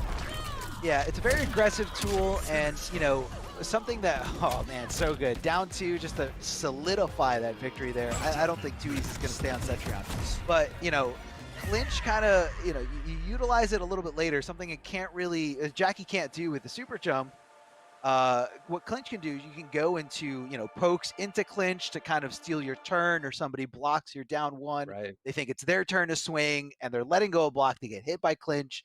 So that kind of adds like a little bit more of a, I think, a very high risk, Right. definitely high It is. risk, but yeah, super risky, but I wouldn't say it's high reward. I think it's just kind of like something you do every once in a while to put that in their head, but it looks like Too Easy is actually staying on Cetrion. Okay. Despite such a one-sided game number 1. By the way, I love this costume for Cetrion. She looks so cool. Oh yeah, she definitely does. She definitely does. Really just got jumped in on. I mean, that's as easy as it sounds. Difficult to do, but Wise Gemini got in there and just never let go. That's the name of the game. Just pure aggression here, especially with this loadout. I think, you know, you're not using the DOT or the goop. You're trying to do the damage, and you're trying to just, you know, just kill your opponent as quickly as possible here. Back throw, incredible. Already got part of the clinch lined up. Yeah, he's gonna get another bit of it here. Yes. He approaches the KB. Now it's on Too Easy to get something going. At least to try to stay away for a while, maybe get some chip out of this. A little bit of damage here and there. Oh, it's a big chance for Wise Gemini. Didn't quite take it. And the grab. Okay, Escape Bell was looking for the corner. Wow! Wise Gemini came in there very quickly. And he's made great use of that dash punch, even though it's unsafe nowadays. Yeah, it's unsafe on block, but it's a call out that you gotta throw in there. You know, you can't let Cetrion. A lot of things that, you know, Cetrion loves to go for that backdash. One of the best backdashes in this game. So, you know, I think Wise Gemini is just trying to shut that option off, trying to condition Too Easy to not do it anymore. You know, really restrict the mobility of Cetrion here. Challenging with some buttons. Whiff City right in front of Cetrion. Too Easy, looking a lot better this round. Trying to anticipate a super jump from Jackie. Does find that forward throw. Jackie in a world of hurt. Yeah, and just backing off. Just backing off. If she didn't super jump, she would have had to, you know, get chipped out by those lasers. Might have not killed her, but, you know, would have put her in a really, really tough spot for a comeback. Look at the spacing here. Yeah, I was just gonna say, that's such a great little shimmy. Too Easy. Again, all these reads are right. She just has to make a ton of them. Obviously, very strong character. I am not going to downplay, but she does need to hit you a bunch of times compared to what Jackie needs to do. And right now, Too Easy's doing it.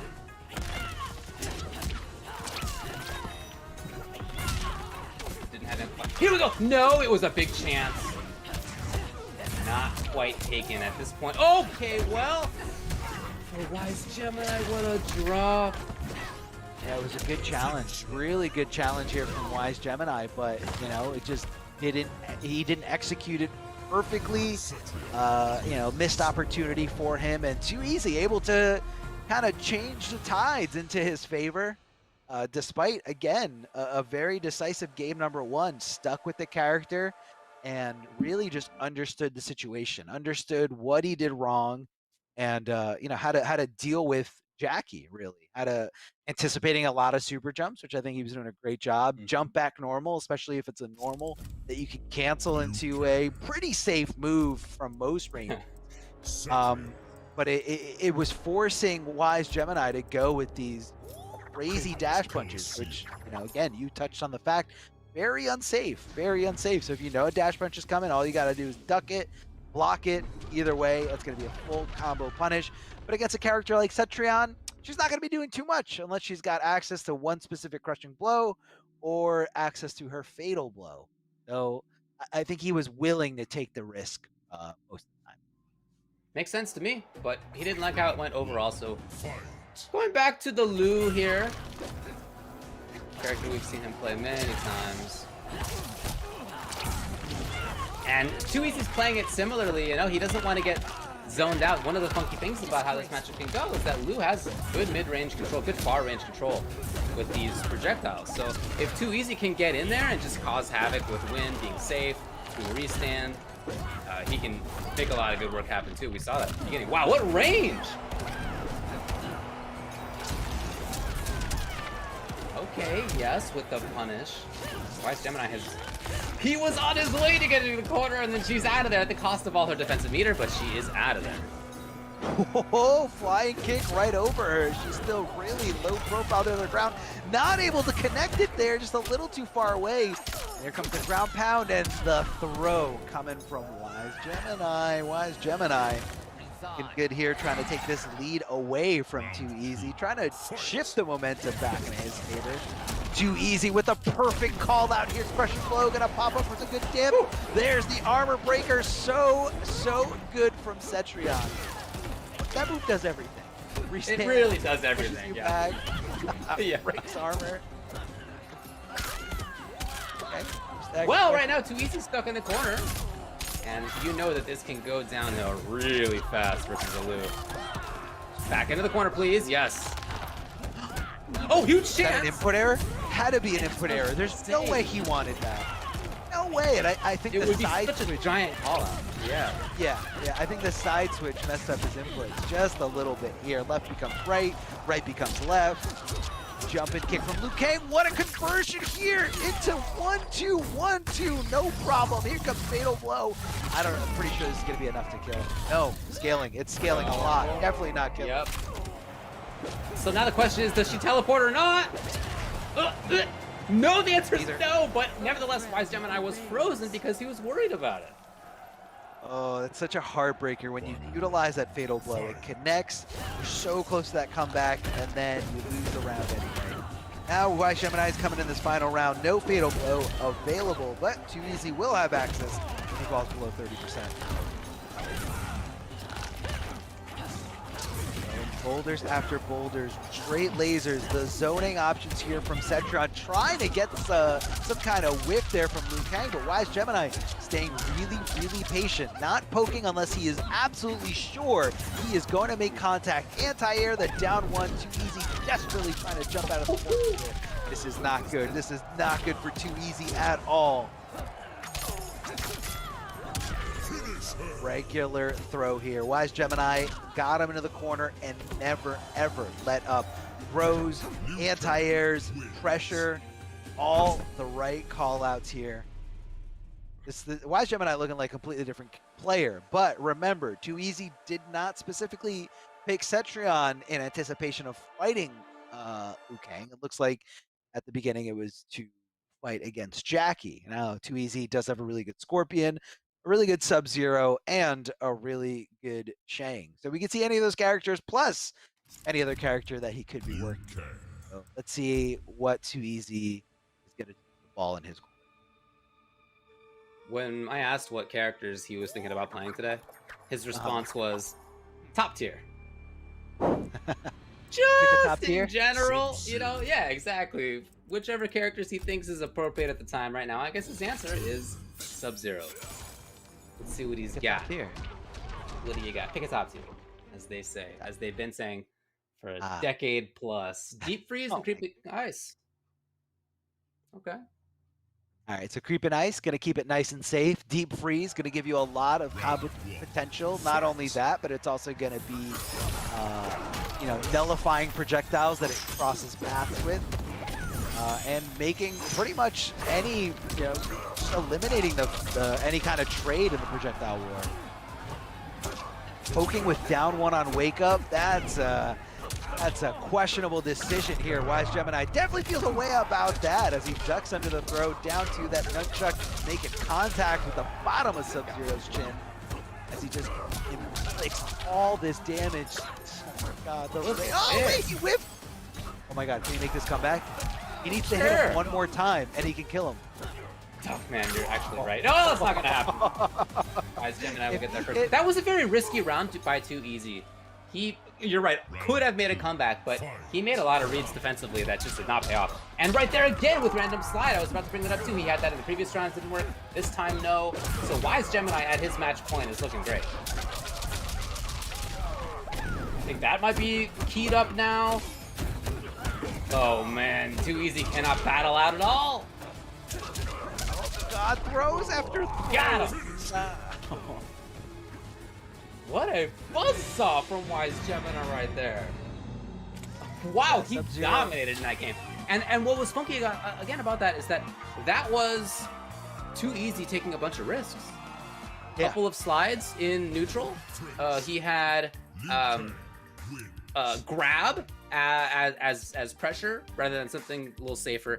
I mean, in some ways, grab is riskier than forward two, right? It depends on how you think about that. He was very active defensively and just kept on getting blown up for it. He was trying to make reads. Obviously, he's an extremely strong player, but in that particular round, Wise Gemini just had it against him almost every time. Yeah. Yeah, no, it was definitely a tough thing to deal with, and yeah, Wise Gemini in control. Even in that first round, not using those crushing blows, but being able to set them up for round number 2 to make it that he didn't have to hit him as many times. Stand 1-2 is also just incredible. It looked like Too Easy wasn't really spacing that move out quite well. Stand 1 would whiff, but he wouldn't anticipate for the correct range to make the second hit of 1-2 whiff. And it's a tough thing. It's a tough thing to do. It's a very fast move. It does hit as a double high, but it's so quick that it just catches you by surprise.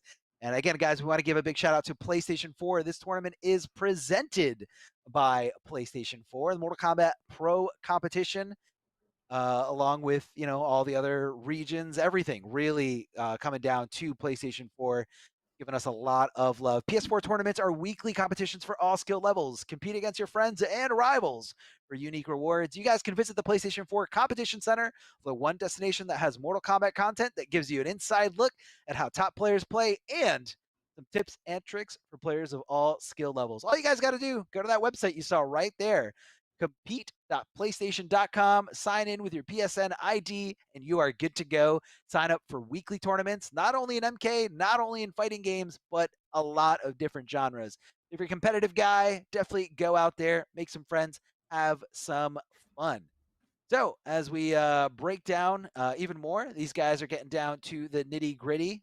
So we have Wise Gemini sitting there in the grand finals. Too Easy getting sent to the losers finals here, and Too Easy will be playing the winner of Han Rashid versus Nubcakes. Now, of course, Wise Gemini sitting up there on the winner side, meaning he has not lost a single tournament set, so he still has both his tournament lives intact. This is a double elimination bracket, as it normally is for fighting game events. That doesn't mean that he's necessarily, the winner just yet, but he is going to have a big advantage going into the grand finals because whoever makes it to the grand finals will only have one tournament life left. So that means they're going to have to defeat Wise Gemini not only in one set, but 2 consecutive sets in order to win the entire tournament. But that's okay. That's in a few matches here. Let's focus on Han Rashid and Nubcakes, who do find themselves here in the lower bracket, or in the losers bracket, to a few losses earlier today and yesterday. Nubcake starting it off here on the winner's side, dropping down, and Han Rashid starting it off today in the top 8 on the loser's side. And he's been fighting, going through player after player with that Fujin.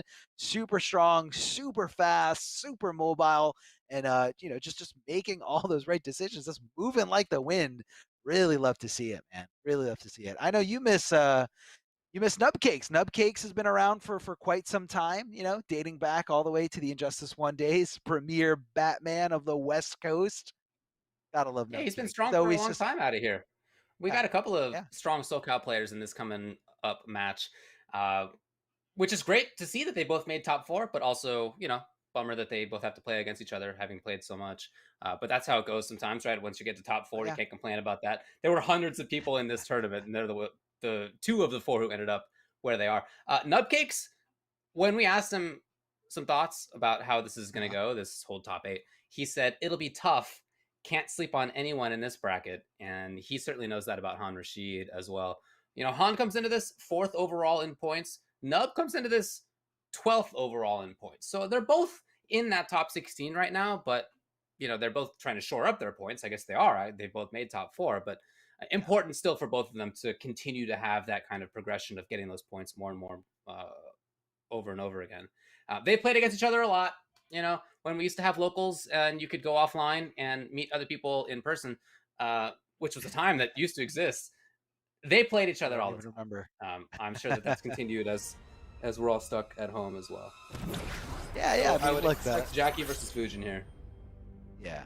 Online is so good, you know, a lot of great ways Yeah. to get matchup experience, you know, link up with a friend, you know, tweet out, you need certain matchup experience, join some discords, be a part of, you know, the community and like subgroups of the community. So just big shout outs to everyone, you know, doing anything for the love of it all, doing anything to make the community bigger. That's what this is all about. And Nubcakes here with this Jackie. Nubcakes loves the air mobility, loves those options once he takes to the air. But Fujin, also one of those characters as well, with the Sky Waka, able to dive kick, able to cancel, able to go into spinning kicks if he's got the right variation set up. Your father is an old friend. You two fought together? We share many of the same scars. Round 1. Fight. Yeah, going to be a good match between these two. Wow, what a start. They both were so active in their start right there. What a call by the so they're down 3 range again. Super aggressive there. That's what I would expect in this matchup for sure. Interesting. Okay, they're both bringing out the 3s. Rashid so fast. What a call! And the jump there from Nutcakes begins his own pressure. Yes, he's here. Oh, he needs only one more combo. That's how it is for both of them, though. Well, you the pickup! Wow. Oh, could have had it. That's the problem. But he's got the hit. Okay, Nutcakes ends up taking it in that round. What a zany, all over the place, back and forth kind of round that was. Yeah, very, very aggressive. A lot of, you know, dropped opportunities there, you know, especially with Han Rashid. He got that corner instant jump 1 and not able to do too much with it. Nubcake's able to seal the deal with that round number 1, hitting that crushing blow requirement. Max range here from the dash punch. Oh, that could have been disastrous for Han Rashid, but he lives to see another day. Look at the awareness of Han Rashid, knowing that the side switch was a possibility, taking advantage of the fact that he can lock down Jackie's mobility and cut off some real estate for his benefit. Doesn't get the pick up there. Whoa, Nubcake's hitting down too. Little zany here. Little crazy. Tries to middle blow. So close. Backing off slightly first. Getting it! Okay, a little stagger. So in both of these rounds, it felt like there were certainly times when both players were controlling things. But in the end, each time it was Nubcakes who came out on top. Yeah. And it's, again, so close, so down to the wire. Especially round number 1. I feel like Han Rashid had like 1 or 2 game-winning or round-winning scenarios and just kind of dropped the opportunity, which you don't want to do on a stage like this. You don't want to do when, you know, there's a lot of points on the line. The farther up you get in the placement, the bigger the difference in points are for all these, you know, sets. You know, the difference between 4th and 3rd is a lot bigger than the difference between, you know, 7th and 5th. So, you know, you gotta recognize that there's more pressure on the line here. And I think Nubcakes is a very, very clutch player. Can definitely play, and when the pressure is on, you know, he's been to offline, online, all types of tournaments, and he's just always doing really well. Yeah, it's in some ways almost nice for him that this is an online only time, because back when there were so many offline events, yeah, he would travel sometimes, but he just wasn't able to as often as some of the other players, so you didn't get to see him. You didn't get many chances to do the kind of work that he has long been capable of doing. He did support his locals, though, for quite some time. Definitely, you know, one of the OG Injustice 1 boys, always at Wednesday night fights. So a big shout out to the locals. Everyone's waiting for them to come back. Yeah. The little button there from Nugget to start things off. And what a pickup, too.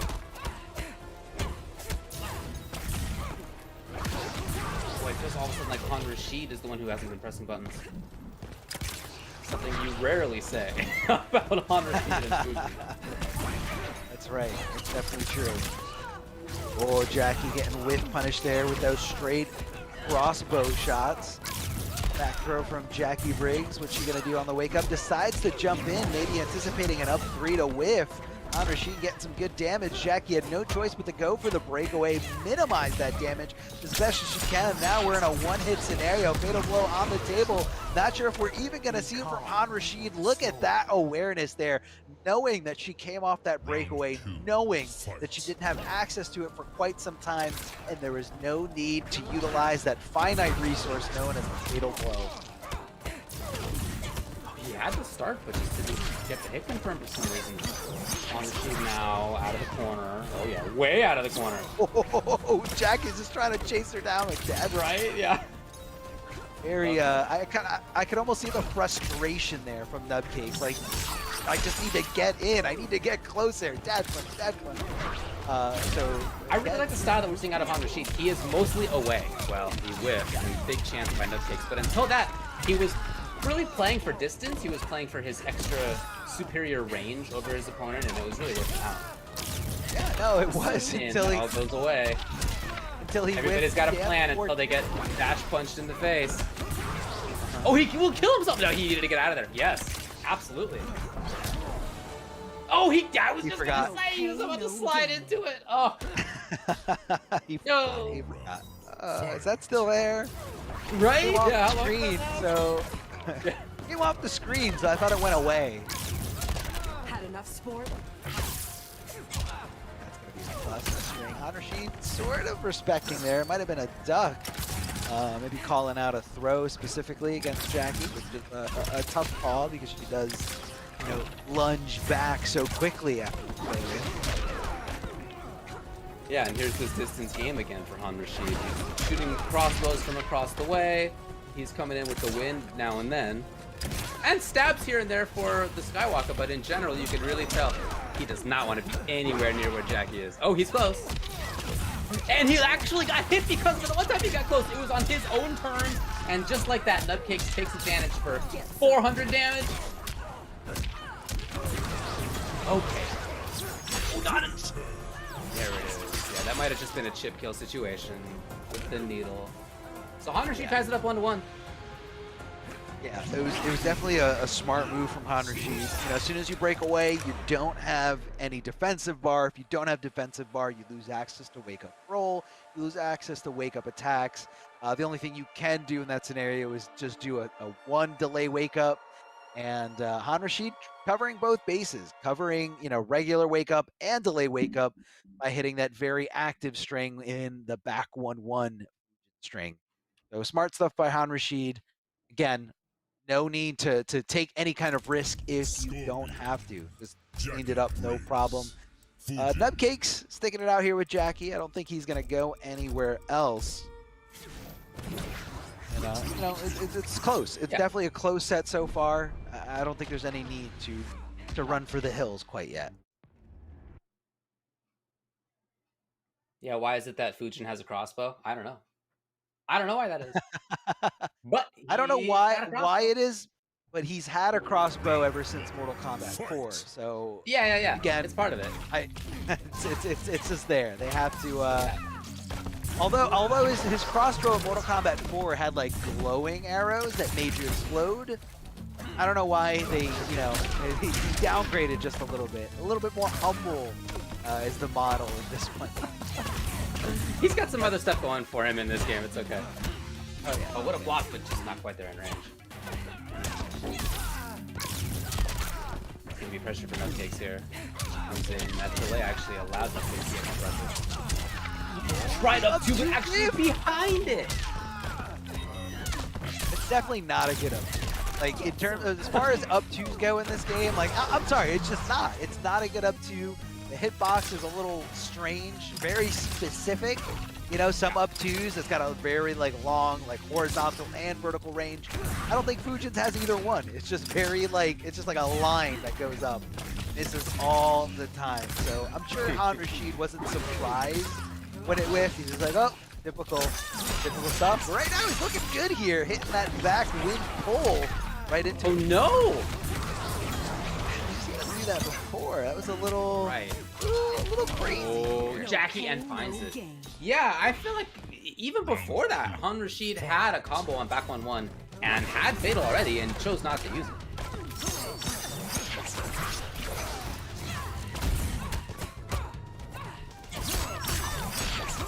The backwards movement into the whip punish again. You can see how important that's been for Han Rashid, that he has these far-reaching normals, and Jackie's pretty subtle. It's been key to Han's game plan. Yeah, she's definitely a stunning character. Yeah, little DOT, but that's okay. He's got a lot of health to work with, so it's not usually a problem until you get down to the single-digit health bar percentage.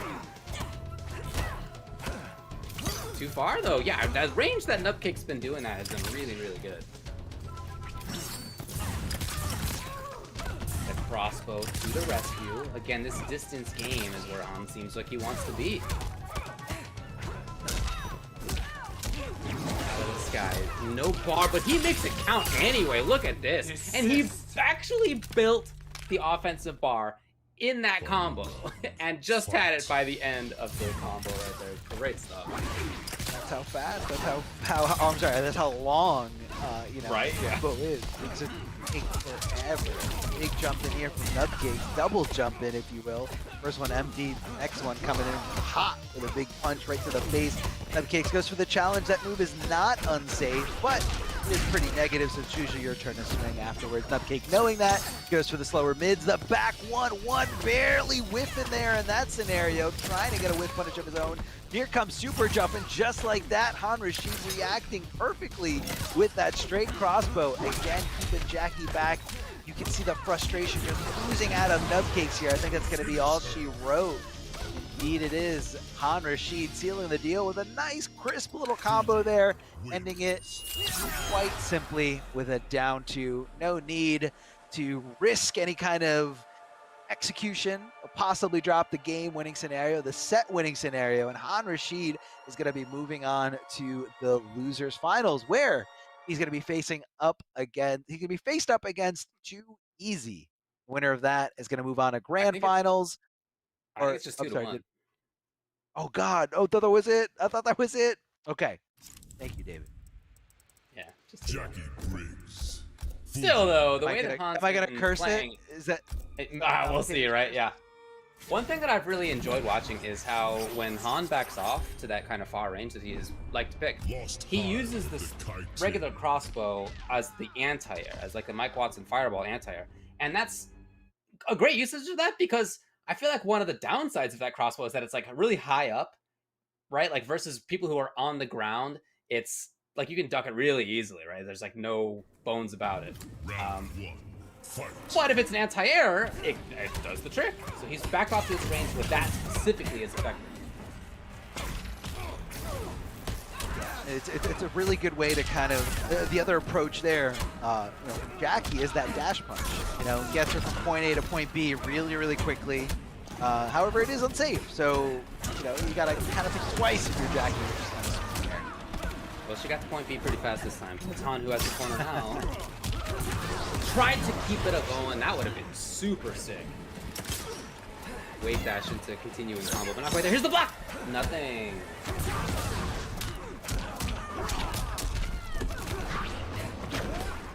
Woo!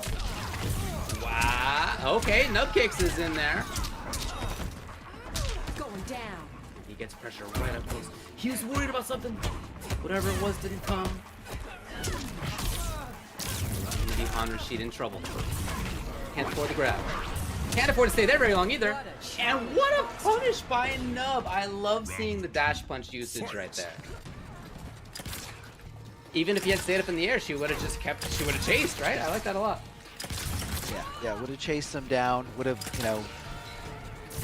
closed the gap, so to speak. That's going to be a big jump in, but he actually didn't commit to the rest of the string, or maybe he just put it in wrong. It didn't matter either way. Able to get the next hit, able to get this next throw, and Nupcake's in full control here, and Han Rashid with the delay wake-up buttons. Nubcake's not covering both bases there, but it is a little tough. Sometimes you gotta call them out specifically if you want the right kind of pressure and the right kind of reward. Back throw from Han Rashid. No failed escape triggered, so no crushing blow requirement fulfilled. Of the dash punch from Nubcakes as a regular punish. Ooh, Han Rashid really just trying to block it out. Didn't continue. Again, didn't continue. Can't hit him from that single hit. Just unfortunate for Nub that he didn't continue on either of these. He's just trying to get some chip damage. It's all he's trying to make happen. And that's going to be punished for sure. Oh, the block comes right off as Nubcake ties it up 2-2. That doesn't seem like it was tied down there very well. Just knocked that straight off. Just right off. Only thing holding it is a spinal cord. That's it. It's not like a super strong part of your body. No, no. Or Jackie is that powerful. Clean right off. I might have cursed him. I might have cursed on Rashid by calling that that set a little too early. Nubcakes definitely feeling it, definitely loving it, taking advantage. But hey, that's what happens. You got to roll with it. Han Rashid, you're still in here. Game 5 scenario. The ball's in your court. You can change up the variations if you want to, but I think he will. So he wants to add a little bit of maybe a different, different element into this scenario, a different element into this situation for Nubcakes. Something that he possibly wouldn't have labbed against, something he possibly wouldn't be anticipating or know how to specifically fight against. But we'll see. We'll see what the loadout says. But for the most part, I think we're going to see pretty much the same thing. I think he just switches out or switches in and out with tornado kick for certain matchups. Well, we're coming down to the final game between these two. Again, they have played each other so much from the same region here in Southern California. Two players who I've been seeing going back and forth against each other for years.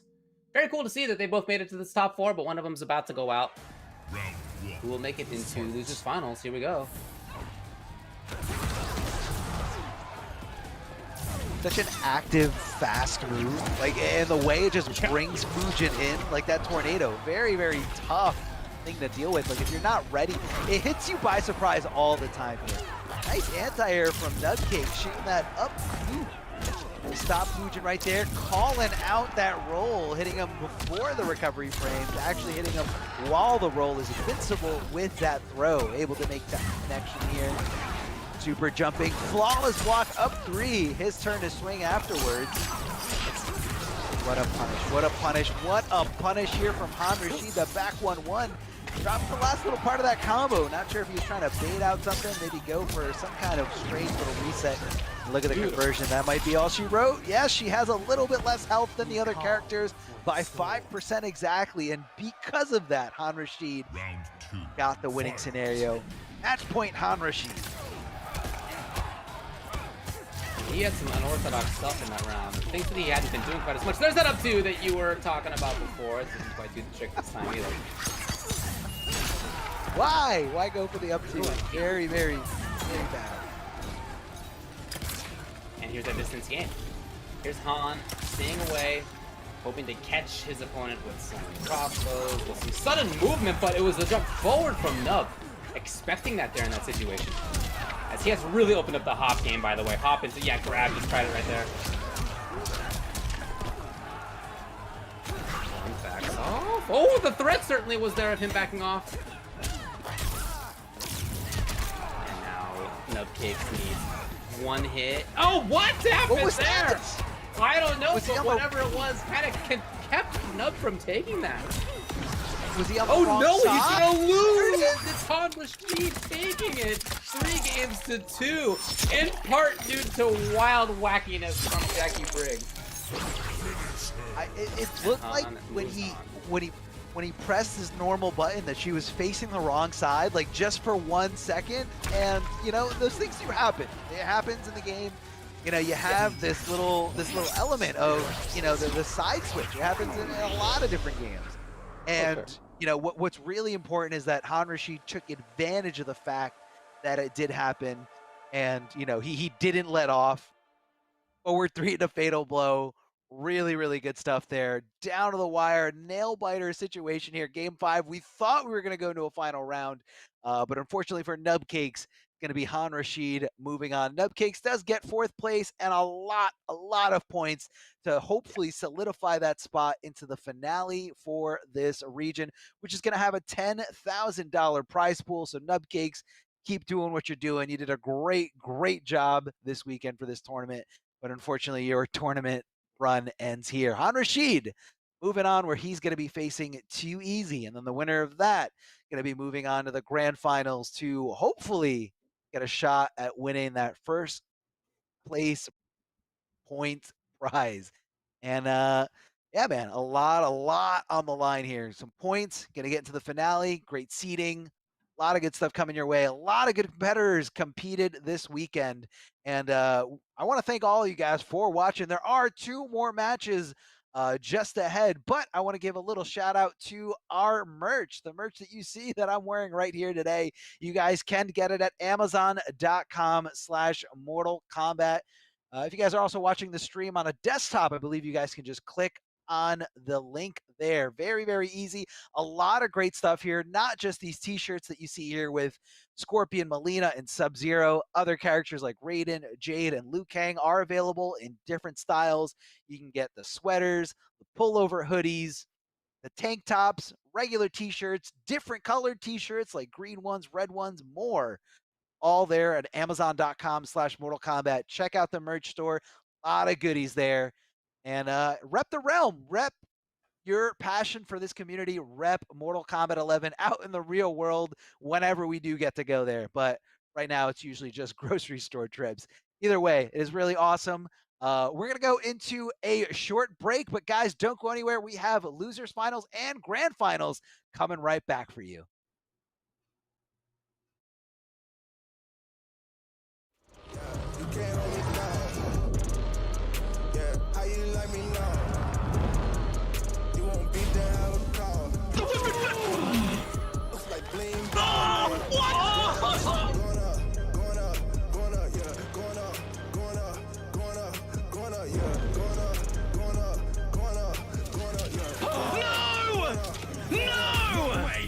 No jokes, no gimmicks, just combat.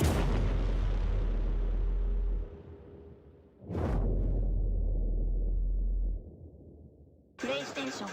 Looking for attention, I don't need the extra tension, cause I'm in the 4th dimension. Trap P is high in suspension. Now don't bother with the haters, cause they all be imitators. Real life manipulators. Get it back up and see you later. I like me for me. I'ma be what I'ma be. I like me for me. I am who I wanna be. Na na na na na na na na na. Gotta prove it to myself and nobody else. Gotta prove it to myself and nobody else. I like me for me. I'ma be what I'ma be. Prove it to myself and nobody else. Gotta prove it to myself and nobody else. Gotta prove it to myself and nobody else. Gotta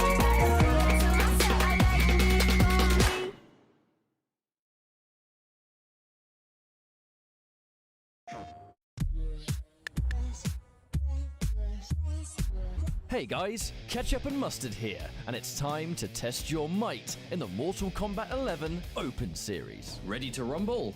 Power on your PlayStation and head to the Events app, filter by type, and select a convenient date and time. Boot up MK11 and locate the PS4 Tournaments menu option.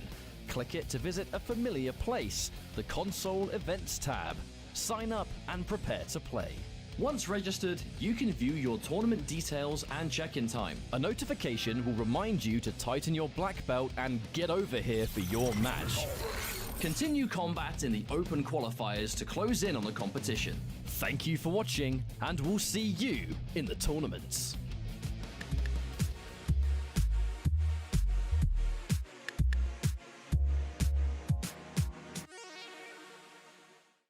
PlayStation.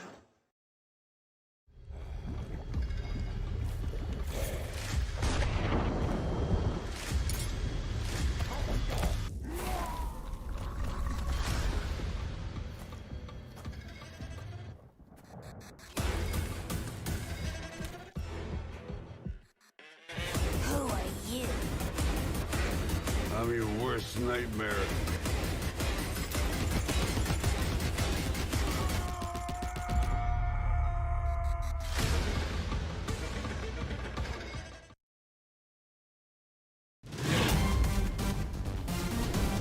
Any ring I step into is mine.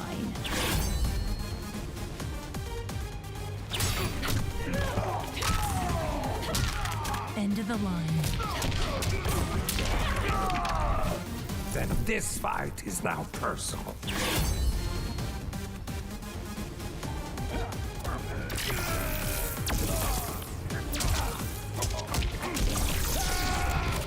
It is exhausting being so perfect.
Welcome back, everyone, to the North American Pro Competition NA West. I realize that's the North America twice right there, but you know what? That's where we are, baby.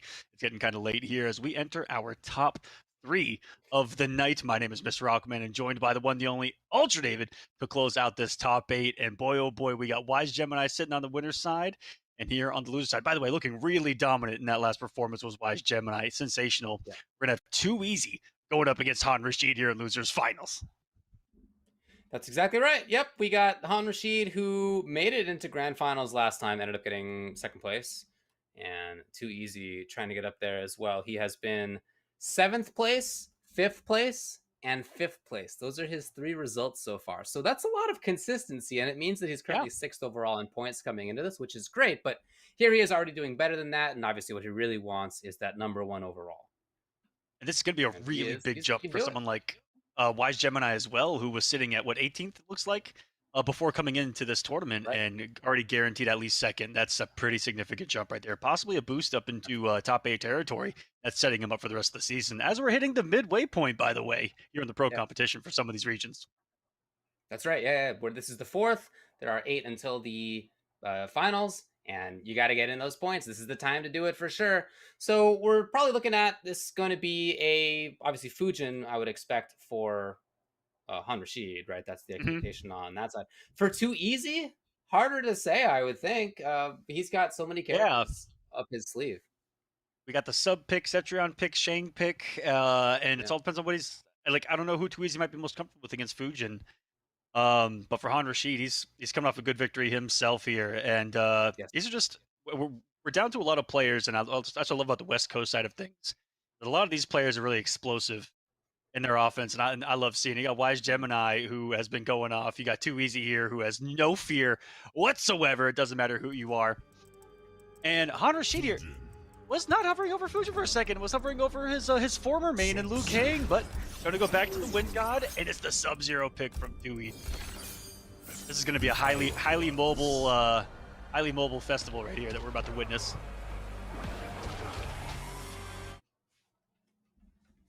Well, here we go. It's going to be losers finals between Han Rashid on the left from Southern California, Too Easy from Washington. Well, at least living in Washington, but actually currently in Texas. Yeah, he's here. He is here in Texas. He actually visited for a local that was done. I think it was like a 4-person. It was a really small thing put together at Mash House, and he ended up winning it as well just last night at like 2 in the morning, and he's still here competing. There's Johnson Too Easy, who's out here grinding to say the least. Wow, I love that anti right there. Down 1 into the back two. Now he's got almost the corner. Wow, what perfect timing. And there are nothing but good trades when you're playing Sub-Zero, baby. We just made it look that way the entire night. Throws the forward 2, but clutch block from Han Rashid early. Yeah, when that meter's just about to come back, I feel like they're more likely to do the overhead, and that was the case there. But Too Easy still with a huge life lead, and Han Rashid way down. Gonna try to set things up, looking for the hit confirm, but Too Easy with the poke back. Closes out the round. Really good chase down by Too Easy too. You know, probably a lot of matchup knowledge, knowing that there's a lot of pushback on that forward 3 when canceled. Really smart stuff. Clutch blocks by Han Rashid. Does currently survive the nightmare that is back to the corner against Sub-Zero. Just a 4-3 and almost had the read on it. Was Too Easy. That jump back was looking pretty close. Big old neutral jump on Wake Up. Interesting from Too Easy. If you recall, when he lost to Wise Gemini in that winners finals, part of what happened at the end was that he got very confident defensively about making big defensive reads, and they just, none of them worked out for like the entire game. But he's back here doing it again. That's the mix-up right there, David. Sometimes it works, sometimes it does not. Just like those raw slides, you can say the same exact thing. Boy, when they've worked, they've looked genius. But when they go blocked and punished, it's a completely different story here. And Han Rashid's going to have to definitely be prepared to watch those toes here early on. But you've seen that he's afraid to take a little bit of risk early on and go for a block 6 or 4-2s. He's one of those guys that does genius punish. Okay. And into the corner again. So much damage each time. He's actually working on a flawless even still. Oh, it's still going. Frozen out Too Easy. Not anymore. Oh, man.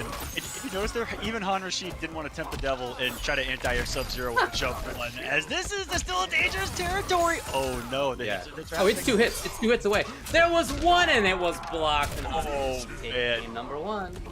I'm shocked Too Easy took that big of a risk with just Fatal Blow, as it would not have killed. He still needed 1 more. I have to, go into the deep freeze, go into some kind of hit confirm in an ice ball. I didn't want to try to reset that for the kill. So that's why I'm a little shocked he went for that early on. But Han Rashid, clutch blocks. Every 4-2 blocked? Wait a second. He actually did, didn't he? Every forward 2 was blocked, I think.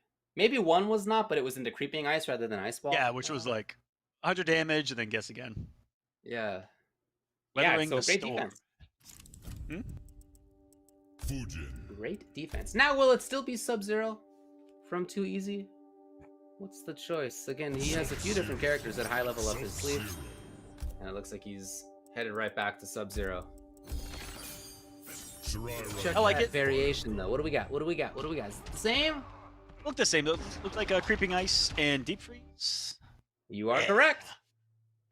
Which I like, you know, sometimes you gotta say, hey, he blocked right, but no one blocks right forever. That's the mentality you need as a mixed machine, baby. Too easy, can get it going. Well, after Han Rashid, it's been nothing but impressive play as well. You know, this guy, over the past few months, and more specifically when the pro competition started, you know, this guy has been playing at a different level, it feels like. And a character like Fujin fits him so well. He loves playing with space on the screen, high execution stuff. That single hit confirm of 4-3 to close out the last match, by the way, was absurd. But he practices those hit confirms every single day. Not a bad character as well, I just want to point out. Oh, yeah, let's... Not a bad character as well. I'm trying to get the And you players... can see the way that he moves it, I love his movement. That is to say, both Fujin's and Han Rashid's usage of that movement. Not just the wave dashing, but also how he moves up in the sky, how he stabs in with that 4-3 like he was just talking about. That said, as we're talking him up, it's Too Easy with the lively. He almost had that forward. Wow. Down one, interrupted first. That took some big old cojones to do a down one after the jump in there.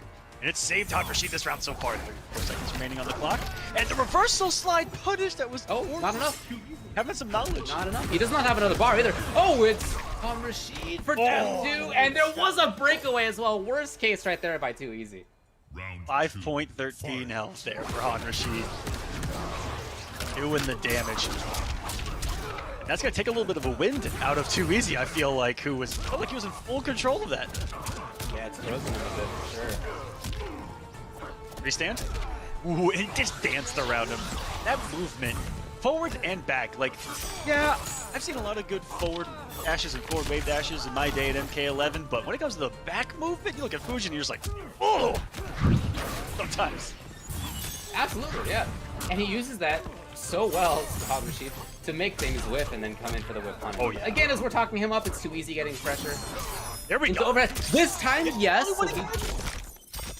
It's almost exactly as much health as when he tried it in the last game. And he needs one more. He needs 2 more.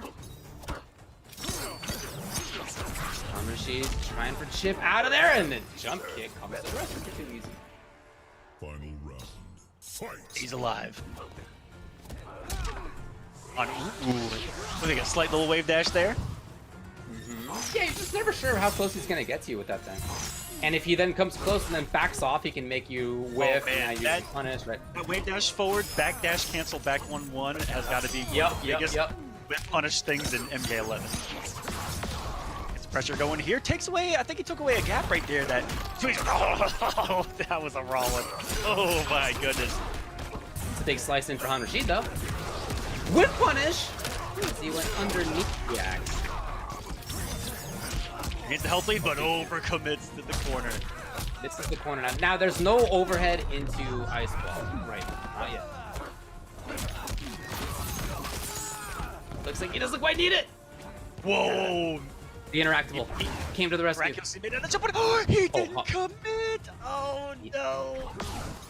And look how safety first we're seeing Too Easy play. Ow my god! Okay. Yeah. This fight was your last. It's Too Easy. When he's on the hunt and you have like 1 HP, it is beautiful to watch sometimes. Terrifying to watch sometimes, but yeah. It'd be more terrifying to play against, if I'm being honest with you. I would. Yeah. But he will do whatever it takes to hit you. It does not matter what it is. Makes for some really good scrambles. Still alive here. Only 1-1. That's the way she goes sometimes. You know, in game number 1, the 4-2s weren't working out so hot, and I like that he stuck with Sub-Zero in that moment. And look what works a couple times the second time around. Those 4-2s, baby. Got him back in that one for sure, but the last game. And you were talking about how with a character like this, sometimes in some games, you're not going to get it right. And then the next game, maybe you get everything right. It's just kind of how it goes. And in that game, there was a lot more to it. But among the good things that 2Easy did was, yeah, he hit more of the mix-ups for sure. Round 1, fight. Oh! Wow. Really trying to check that backwards wave dash movement. That honestly is very common out of Honda at the start. But right there, 2Easy just didn't get it right. Uh-oh, is this the beginning of a game where he doesn't get it right? We'll see. Oh, boy. Looking like it here. Tried to jump out of the corner, and look who was ready for it. Rashid meeting him with the jump kick. Maybe that didn't continue. And 2Easy, you already saw the lack of belief on the forward, too, as well. What a block. That looked like it was on reaction. The check. On definitely plays, you know, 100 miles an hour. I've gotten the opportunity to play him kind of in person, and it's the same way. He plays at such a good speed and has really good reactions like that, too. Definitely wouldn't be surprised if he was going for it. Huge catch out here. Mid-screen for 2Easy, and he bent it all so many times right there. And when it works, he looks like a genius right there. Swipes through. Oh, no. Is that a throw out of the corner? It is. That's fine. Trying for the whip punish, but not quite there. It was 2Easy. Now we got Han trying to make things happen. Yes. I know it was just a double down one, but even those pickups are really hot to me. She was about to start dancing. Wait out the second bar. Now we can play a little more loosely. Han is so active on Wake Up. Okay, the one time he's not is the one time that 2Easy comes in with grabs. Did you see how many wave dashes it looked like 2Easy did right there to close like a 2-foot gap in comparison to Ujin's half a dash? Yeah, well, you know. Oh my And then the goodness. slide, was that, I think, 5 raw slides, something like that, in that game right there. And again, if you're guessing right on those more frequently, you're really going to shut the opponents down. But the thing is that even if you're not, even if you get it blocked sometimes and it gets punished sometimes, that's bad in one sense. You're going to lose a bunch of life. Maybe get knocked down into a bad situation. But on the other hand, it makes a player who really wants to be moving around in Han Rashid think twice about the movement, and that can have its own benefits in a long set.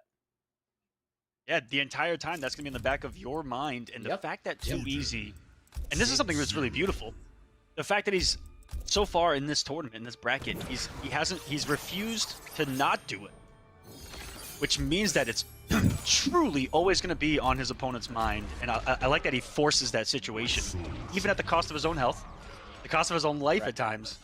He is going to make it so that the opponent respects it and eventually use that respect against him. In theory.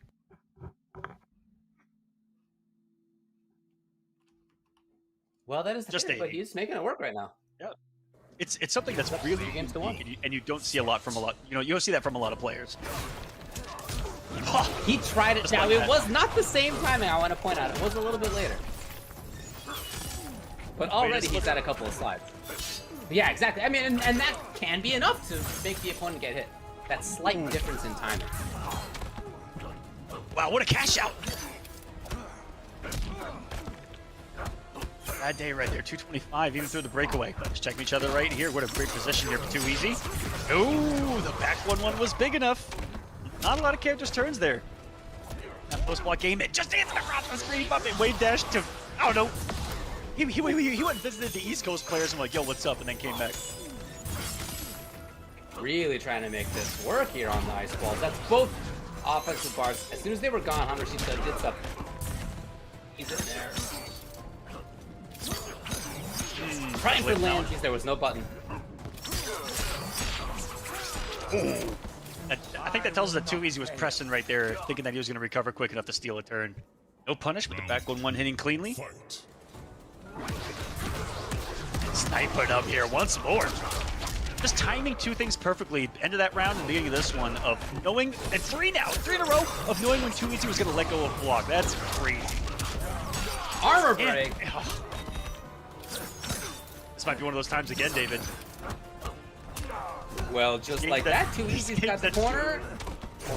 Or not. Oh, he tries like a slide. Han Rashid's up in the sky and shuts that down. It's 2-2. So each game I feel like Han Rashid has won. It's been when he, you know, it's really been in 2Easy's hands, whether the mix works or you know, or those more aggressive reads, I should say, because it's both on offense and defense. Those really aggressive reads either work out or they don't. And both rounds he's lost is a prime example of that. It's game 5. It's 2-2. It's been that exact, you know, coin flip, 50-50 time, baby. What's it going to come down to? Because now it comes down to 1. I think we're going to see a sub again. I don't think he's going to be switching here. Fujin. What are you going to do? What do you got? Got to win this game or else he is out of the tournament. Would he make the switch? Sub-Zero. Okay. Look, I think it's fine. We're in a 2-2 situation. He had the lead in it for a little while. I gotta ask, what are the odds he starts off the slide? You're looking for round start slide? Maybe like a syncopated, like, wait a couple of beats, then slide. What do you think of slide in the first 3 seconds? What do you got? What do you got? Yes or no? All right, 2 seconds. Oh, we both lost. Well, Han Rashid starting off with something that neither of us expected as well. There it is. If only I had said 5 seconds. And if only he had started with the raw slide this time around. Oh boy, that's pure mind games. And here we go. We're already back in it. Ooh, wow. Interesting air-to-air kind of answer. Subs out. Sword to the rescue, but still punished. He avoided everything and still got punished for that. Whoa. Got a whip in there. Lucky to some active frames of Fujin. That short hop kick, Han's gotten a lot of mileage off of tonight. Oh no. Oh, he didn't. He could have just. It could have been anything, Aquaman. It could have been anything. Oh, I'm not even sure that was scary. That was. Wouldn't you just? I don't know. But I definitely know that Han Rashid would have killed if he had done taken for a instant fatal of his own. Yeah. Instead, it's match point 2Easy. Fight. Oh. That comes back to bite him, and now 2Easy has a lead, and now he might get even more crazy. How does he handle this situation now? Being up around. In the corner, though. Wake it up with what? With a low.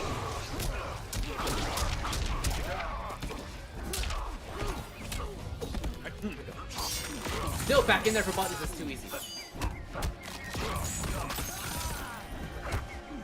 Not. Wow, that was like the max distance forward 4 right there. That's some extra pushback on it. That was probably plus like 10. It's too late though, and 2Easy tried to wake up with buttons. Rashid is close. It's plus friends. He jumps on plus friends. Wow, it's match point now for both. Final game, final round. One of them goes to grand finals. Final round. Fight. In hindsight, going back to that first round, Han Rashid does have a fatal blow here in a final round situation. Look at all these top slots from Han Rashid right there. We talked about how important that slide has been for checking him, and it did. Watch those toes. Now how often will that overhead come out? Oh, he committed! That was raw commitment off of that back too. What? Oh my god, both of them. Out in the stratosphere with these reads right here. We're swinging. Absolutely. Overhead, it's blocked, but it's creeping ice. And then Han Rashid is blocking low after that. Blocking low all over the place here, looking for that slide that he wants to punish, but 2Easy now is not giving it to him of all times. He understands when not to do it and when to do it. All right, next hit. Oh! Is he there? Can he get it? That's gonna do it right there. Han Rashid will take it over 2Easy. 3 games to 2. Final game, final round. Not only that, final 20% life. As close as it gets right there. What a game. Very interesting match overall. Talking about the way that 2Easy handled the mix-ups of slide, of overhead, and how important that was. Yes, even though it got him punished sometimes, you could absolutely see in that game, especially as the rounds went on, that Han Rashid was crouch blocking way more than before. and that allowed more movement by Too Easy. Now, ultimately, Han ended up taking it, but you could nevertheless see the payoff of that strategy of being willing to risk some life here and there in the previous games. Absolutely. That's going to be it for Too Easy's run here. It's going to set up our grand finals. It's going to be Han Rashid versus Wise Gemini. They haven't played so far. It's going to be exciting.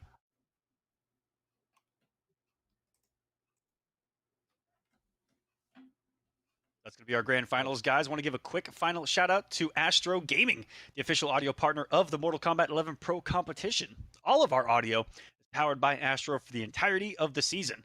Please visit astrogaming.com to find out more information on all of their officially licensed PlayStation audio products available now.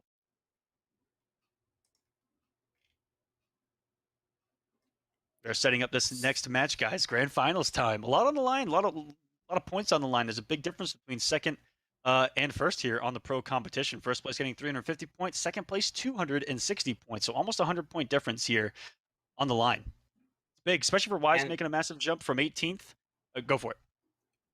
No, you're right. Yeah, that's a great point to make. That Wise has already done a lot of work. Han is doing work. He's again second place at least. Last time he ended up with second.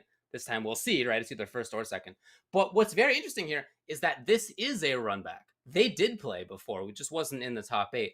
Wise Gemini is the player who sent Han Rashid to losers in the first place. So this is indeed the run back for Han. Ooh, I saw Wise kind of I think he breathed a kind of a sigh of relief when he saw that Han made grand finals. Looks like he's part of the Goon squad apparently in there. So we got a Goon grand finals. So it's gonna be exciting to watch.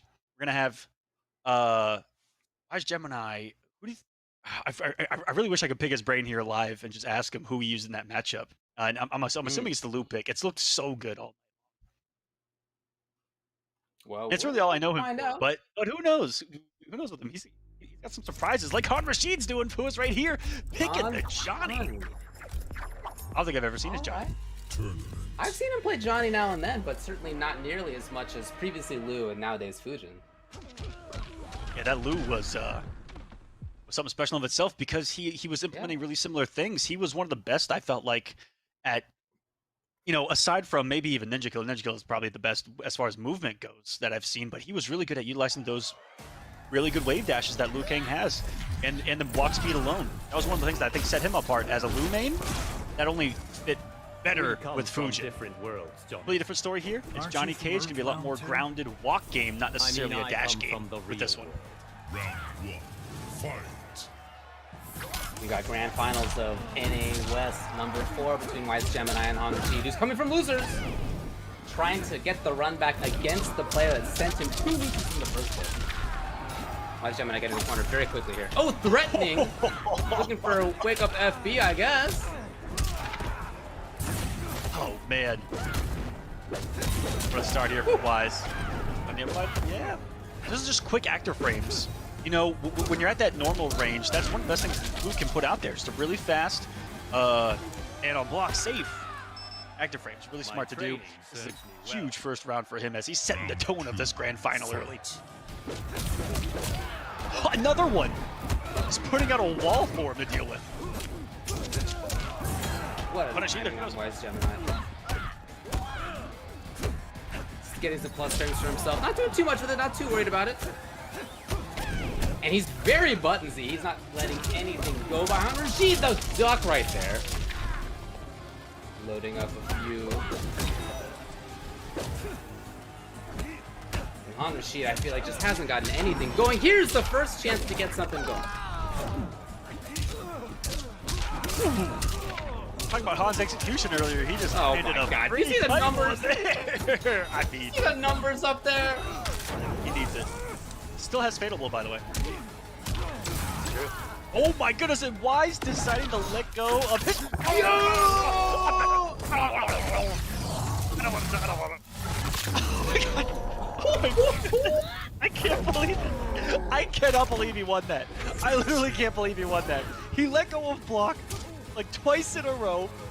All Han Rashid had to do was jail. Anything, really. Oh my goodness. David, I can't break that down any more than that. That's just... What a huge stolen turn that was. What a giant end to that. What a huge read to that. Look, if he got blocked, he was going to lose the round, and he was already pretty close to losing the round anyway. Might have just thought like, well, this is not such a risk. I'm already close to losing it anyway in this round. And I got next round even still. But it hit, and the timing that he picked for it was this kind of funky, very late moment. And it was correct. So is Han going to stick with Johnny? We did, if you recall, we did see Han Rambo briefly in NA 3 Grand Finals. We did! Hey, when in doubt, mix it out. Ooh, Hubbard over Cassie, interesting.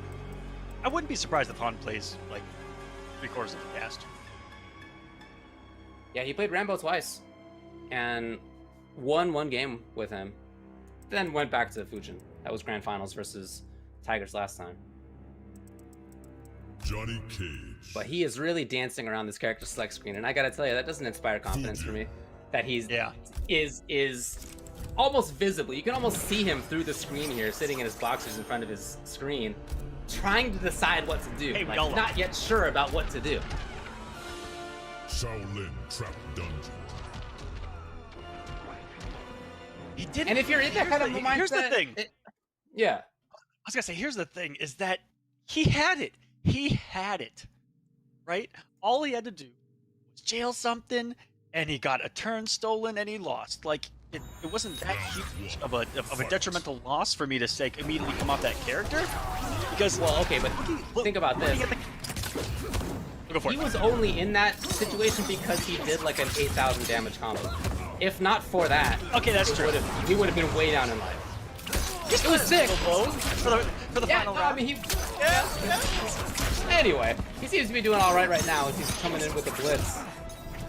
Yeah, and one thing I wanted to talk about was even at the character select screen, the fact that he didn't come out of the gate with Fujin told us, and you know that it told Wise Gemini, that he was going to be really uncomfortable with that pick in this particular matchup. But anyone that goes home to the original character, I feel like 9 times out of 10, does pretty well. And that's what we're seeing out here at Han coming out. Like, bang it. Round 2, fight.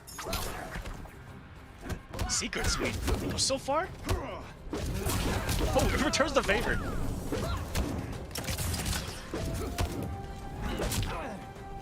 Just barely got it. I wonder if there's different cancel advantages of that to where max distance you maybe can't hit confirm it. Yeah, you don't have enough as much time. Yeah. It's just based on the active frames of the move. Yeah. Oh! Okay, that was swag. That was okay. Okay. All right. Oh, no, wait. That was super sick, actually. Yeah. The micro dunk. Are you kidding me? Han Rashid just came to life with his character. And that raises the question: why doesn't he just only play Fujin? Because you guys saw it. It's like a work of art. Also, I'd never seen that combo, and now I'm about to go try that in practice mode. I'm definitely gonna try that in practice mode. It's snare jump 1 in the tornado. Okay. All right, you got it, bro. Yeah, the way that went makes me wonder why he seemed so hesitant to go with Fujin.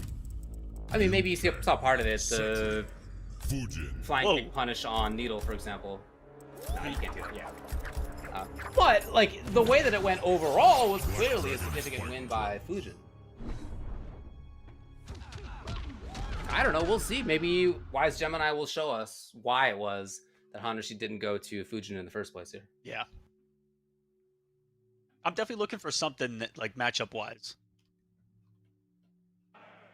Tell me otherwise, but that was a really good fight. The only thing that I've seen so far is the Dragon Kick punish to the Needle. Other than that, you don't have to do Needle.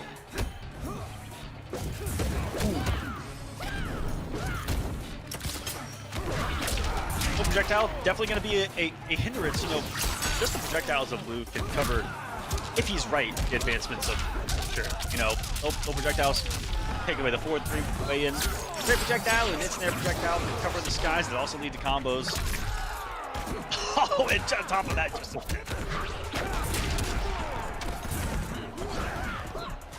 The string actually saved him. Fujin things. Beautiful. Out of there as a result. I Oh, love my. using the plus frames on that up through. That was great. He is out of The there. flying kick doesn't cover. Oh, Okay, what a shuts fight. it down there as well. And he calls out specifically the roll wake up. We are not equals. Oh man, that was conditioning at its finest right there. He looked at the skies like a Boeing 757 up there. And the... He has a read on everything right now that Wise has done. This switch to Fujin has ignited something in Han Rashid that wasn't. Yeah, this is not just about the Fujin, which has looked great, but these are specific reads that he's making that would have applied, I would think, to Johnny as well. And yet, right now, he is killing it with him. Stealing turns, all over the place. 2-1 for Han Rashid, 4 straight rounds, and making us all question, why not Fujin? All the time. Why not Fujin? I was Fujin's so sick, dude. That not just look that at combo it. that I'm thinking about, Just but look at it. the again, his ability to get into the right places at the right times with this character. The character gives you the tools to do it, but not everybody does it. Not everybody can do it. And Han absolutely can do it and does it all the time. Puts himself at the exact right spot to challenge, to escape, to start offense, to look for hit confirms. And in these last couple of games, he has been there constantly. If Wise can make an adjustment. Right now, it's just getting settled, I feel like. He hasn't found much of a base of operations against this Fujin quite yet. It's been more of a battle of survival so far. We haven't seen a lot of command grabs and pressure. We haven't seen him get a lot of pressure going in general. I was just saying, I'm gonna say, did he have command grab the whole time? Yeah. Because I haven't seen it in this set. That one's...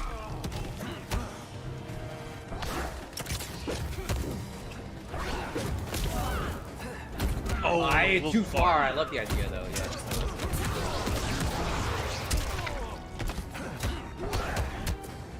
Close the gap anyway. Has to avoid this corner. On's did a really good job here. It's out there. I'm looking for highs. You can see a neutral duck in there briefly as well. So even there, he's still being active. He's calling things out. Okay, no big deal, really. Oh, But no. it's actually. Look up with the backdash, it looks like. Get ready for the punish. Han Rashid now. Putting himself on reset point. I feel like a completely different player. His Let's call it execution what it is is here. ridiculous. Ridiculous.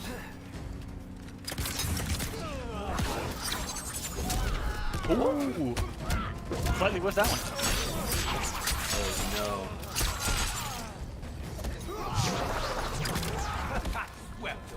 Called him out swinging there. Should get punish? Yes. Not the hardest one. Han Rashid, definitely when he has the health, he looks like he's comfortable taking those risks, you know, with the needles, putting, whipping something out there. He's a little more aggressive when he's got that healthy, which is good to see. And it makes it a miraculous trade with the forward 4 that was already active. Look at how active he is being. And you just never know where he's going to be. Sometimes he's going to be rather close. Sometimes he's going to be at this distance shooting crossbows at you. And it's just so hard to know any given time in advance what he intends to do. Now a fatal blow could do it for Wise, keeps himself alive, and Han makes the read of an earlier, quicker jump normal right there. Looked like Wise was gonna wait a little bit, try to get some plus frames on a jump in, where we saw earlier he was mixing things up with empty jump shenanigans, empty jump down 2, little things like that. Not falling forward as Han Rashid put, you know, in a smart situation, in a scramble situation, you want to get some quick active frames on the screen. That's what that bad boy was all about. Really smart stuff to reset this bracket and get some vengeance on Wise Gemini. He needs to do it again, though, if he wants to win this tournament. And he's given Wise a lot to think about, a lot to marinate on here at the character select screen.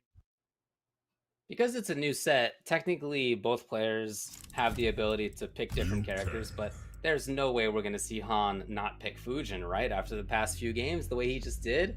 Was that 6 straight rounds? I think it was. I felt it was 6 straight rounds. Domination. No. I mean, he could. Technically, it's in the He rules, could. but I would... But why, should he? right? Okay, yeah. There's no way. Kronika's key. Yeah, no. I kind of wanted to see it, character though. that... Like, No, I'll be well, honest, you can go back I to would've- NA3. Go back to NA3. He played that Rambo, dude. Got a couple of games in with him. He had the crawl, if I recall correctly. I was happy about it. John Francis Rambo.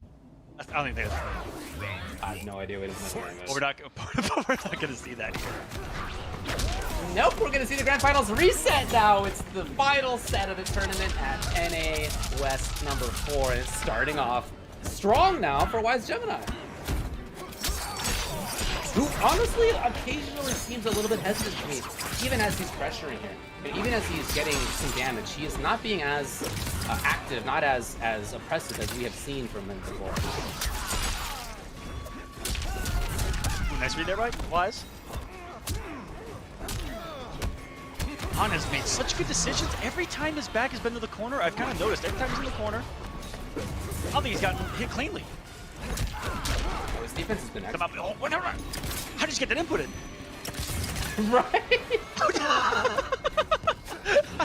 Physically now. That's a lot of craziness, but Han's all about it. He thrives in craziness. He was born in it, ladies and gentlemen. And gets him with the throw.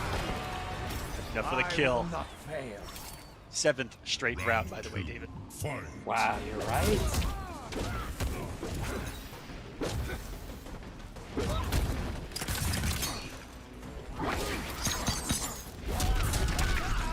Yes, there's the punish. Underneath and allowing... Okay, finds it, yes. But not into much. He was clearly just going for that anyway. A lot of respect there. You know, Wise Gemini, yeah, I was going to say, he was frozen. Yep. He was absolutely frozen. He dashed up into a certain spot where he was worried about slide or back one or whatever, and he just was stuck. And then for a minute, Han Rashid was worried about low projectile, right? Things like that, but the moment he didn't see it, he was the one that became the aggressor. Classic stuff. Well, Han Rashid needs 2 hits if it's the right hits. Big jump in! No! Oh boy. Could have been something. Has been on point so much today, but right there, not quite as much. Final round. Fight. Wow. No punish. Is that 1-1 or is 1-2? I'm curious if that was a missed input of a back 1-1. Oh, I know. Should be big. Oh no. Wise had so much damage there. Han didn't even have a breakaway. That could be it. That honestly could be the difference maker. Something like that where 40% I think could have been on the screen. Wise Gemini in a punishable situation. He just sweep. Probably missed input forward 4 as back 4 in this situation. Likely for Han against a very scary character. Is it enough? It's not. But even chips, if anything comes, yeah, he of course tries it. No punish, but this is surely it. Yes, Han Rashid takes game number 1 of this set. Now that streak of consecutive rounds is over, but nevertheless, Han takes his 4th game in a row.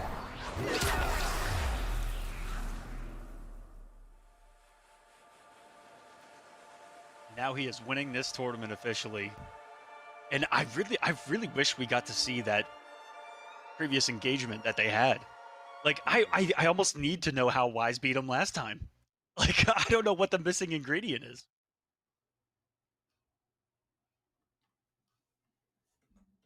The mobility of Han has been sensational. When he gets into ranges, you talked about it, literally freezes Wise Gemini in place. And that's just playing right into Han Rashid's hands, who's going to dance around you. He's going to open you up like Muhammad Ali out here.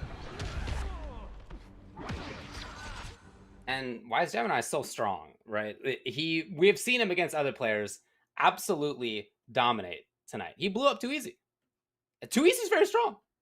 So clearly, Wise Gemini has this ability. He's 3-1 over Nubcakes, right? But in this set and the previous set, Han Rashid is frozen him a lot of the time. Respecting so many different options too. Quick wave dashes that are really hard to react to. The slides, the range, the back 1-1s. It's airborne like crazy. Nice chase down. He rolled out and actually Wise Gemini with the whiff, even though he read Grabo. Fat. Sometimes it works out for you, Aquaman. Sometimes the game's like, yeah, you're doing pretty well right now. You can just take it. Yep, you just have it. It's continuing the domination. There's the short hop that got him so much mileage earlier. I think he just let go of a block for about 5 seconds there. Ate a couple back ones to the face. Checks all of us there from Liu Kang. But some active friends out there. Scooped him with the back two. And look, the back dashes into the down forward. It's just trying to stop Wise from even having a freaking turn in this game.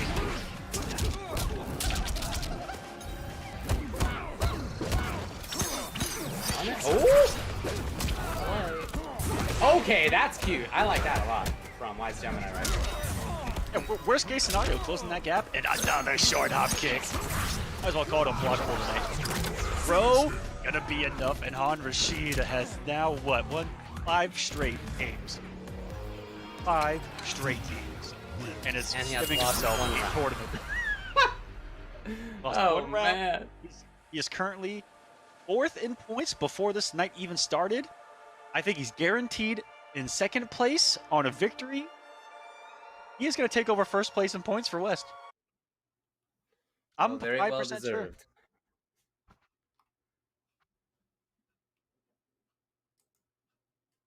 I don't want to talk like it's over. Wise Gemini again, extremely strong. Jackie Briggs. Oh, that was the quickest Jackie pick I've ever heard. Now, we have seen the Jackie from him earlier today. We saw that in Winners Finals, for example. But Too Easy did take a game, and Wise Gemini switched back to Liu right after that. So the Jackie was picked, but didn't have that much success, and here it's going to be what he'll need to win on throughout the rest of this if he's going to take this tournament. It's a pretty good character to bet it all on, David. True. Sure. But is he going to be warmed up enough in it? Does he have the match? Oh, that's disgusting. I don't think anyone was going to not get hit by that. Turning Fujin's back one into a tick throw. But Wise, not letting it bother him here. Yeah, looking good. Each other. Bahan still with a life lead. Remember his strategy of just staying away a lot of the time versus Nutcake. Going down. Who's also playing Jackie, of course. Okay. Will he try to get the kill on it? We'll see. It's a lot of scaling. Give me those shields. Give me those skulls. Oh, I'm gonna say yes. Oh my goodness. So close. But anything. She doesn't have any. The speed of this man. And escape failed. Okay, that was that was so fast. This? It was so fast. Round I got a 2. syllable out. Fight. Yeah. These characters are going faster than your own mouth. Yeah, I know the struggle for sure. In the language you're speaking. Nice, anti-air. An unconventional one too, a back one.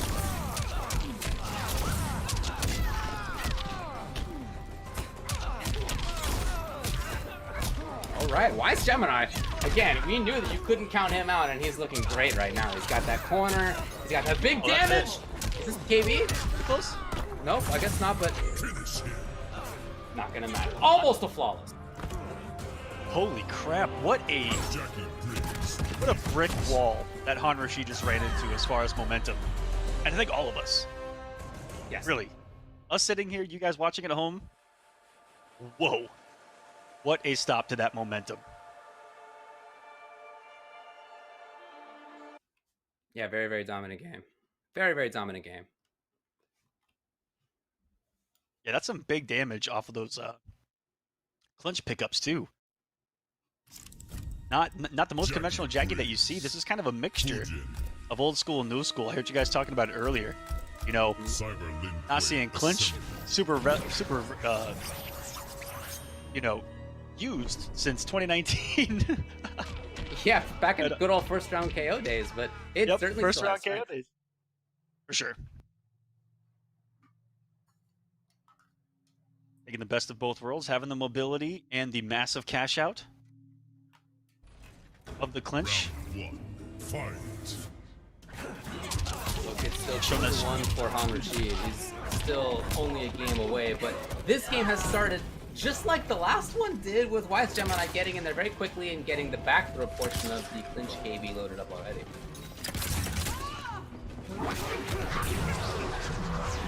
Oh boy, the mobility on the screen right now. Wise is just getting hits left and right, and that started, it may have started a little bit of the seeds that he planted in the last game, where he threw Wise Gemini an awful lot in a row. I think that's going to try to open up some of those stagger things. It's really just a nice strike throw game he's implemented here early on. See what Han's able to do in the corner, and he's already started. It's begun. He thought a breakaway was going to come. He lost some momentum there. Right back on the hunt. Comes up. Might be. Has someone finally been able to contain the mobility of Han Rashid? She doesn't have any ranged options. Well, there's one of them. There it is. Oh, There it is. The Cyber Sub-Zero assist. Round 2, fight. Rip. I want to pour one out for Cyber. That was the homie the past 2 games. They're working on him in the background, that poor bastard. He's dead up there. He's just hung up as a display.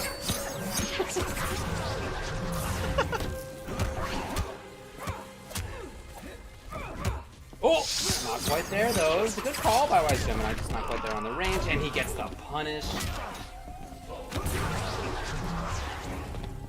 Wow, I mean, sure, Han Rashid can get away, but it feels like each time Wise Gemini gets back in, or Han goes up and tries to pressure, and Wise Gemini takes control as he does.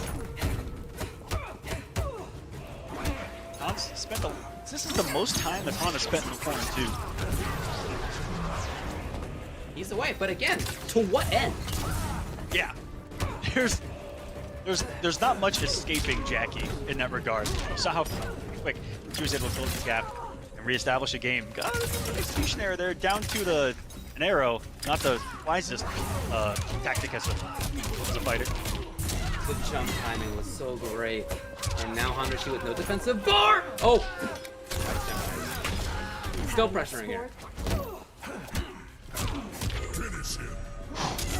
And did was Wise Gemini? Did those 5 games never happen? It is rare to see at this level of play a grand finals that has a blow up like we saw Han Rashid do versus Wise Gemini, with 5 straight games, with losing 1 round that entire time. Dominant. And then even rarer to see that be converted into almost exactly the opposite level of dominance for the other player. Dominant rounds as a response is, you're right, really rare in competitive gaming overall. Not just fighting games, anything. You know, how often do you see a team up 24 in the 3rd quarter and then they lose 32 to, you know? It's like something like that where it was so one-sided and then bam, returns the favor. And now it's down to 1. Now there can be only 1. That's right. And you got to say all the momentum right now is on Wise Gemini's side. Again, Han Rashid's been able to get away, but each time he tries to stab back in there, it feels like Wise Gemini takes control again, or Wise Gemini just barrels in with something like that dash. Yeah, barreling in has been the tactic I think that's worked, because Han hasn't gotten to breathe. And that's been, well, you know, he has Twin God. That's probably how you beat him anyway. But that's, and I think one of the keys to his success, I didn't even mean to make that into a pun. It's going to actually happen. I'm sorry. Well, he has push now. He doesn't have needle anymore. I wasn't even looking at the starting point of this, but I think that's right. So I mean, I think the point there is to desperately try to find some range. Oh, no! But it's not the gravity.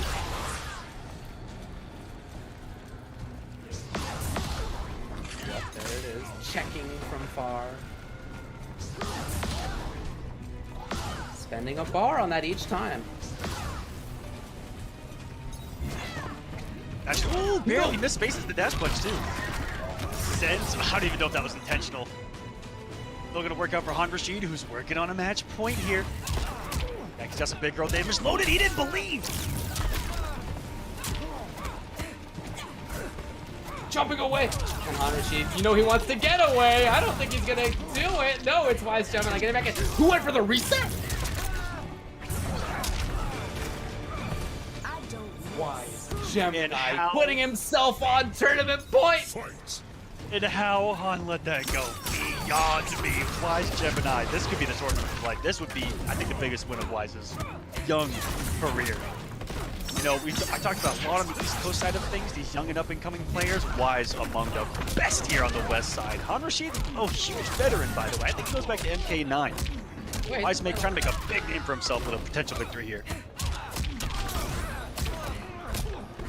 This is just how these last 3 games have gone. Han Rashid is still stuck here, out of the corner, so confident as Wise Gemini that loading up the KB was more important to him than keeping the corner. Han in big trouble! It's not enough, but so close! Chips out on the grease! Oh, no, could he have crouched that final hit? Oh, man. I cannot believe the turnaround. That Wise Gemini. Absolute greatest. Yeah, and one of the absolute greatest comebacks mid-set that I think I've ever seen. Wise Gemini ends up taking NA West number 4.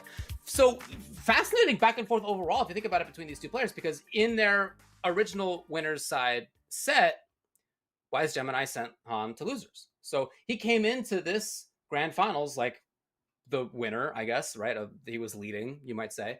And then as that first set went on, it was the big flip into extreme control by Han Rashid, who again, 5 straight games, lost only 1 round in that whole time, looked like he was unstoppable. And then the character switch from Wise Gemini just started the ball rolling the other way right away. It didn't feel like there was any, we were wondering like, is he warmed up with this character yet? Right into it, ASAP, and never let go the whole time. Question.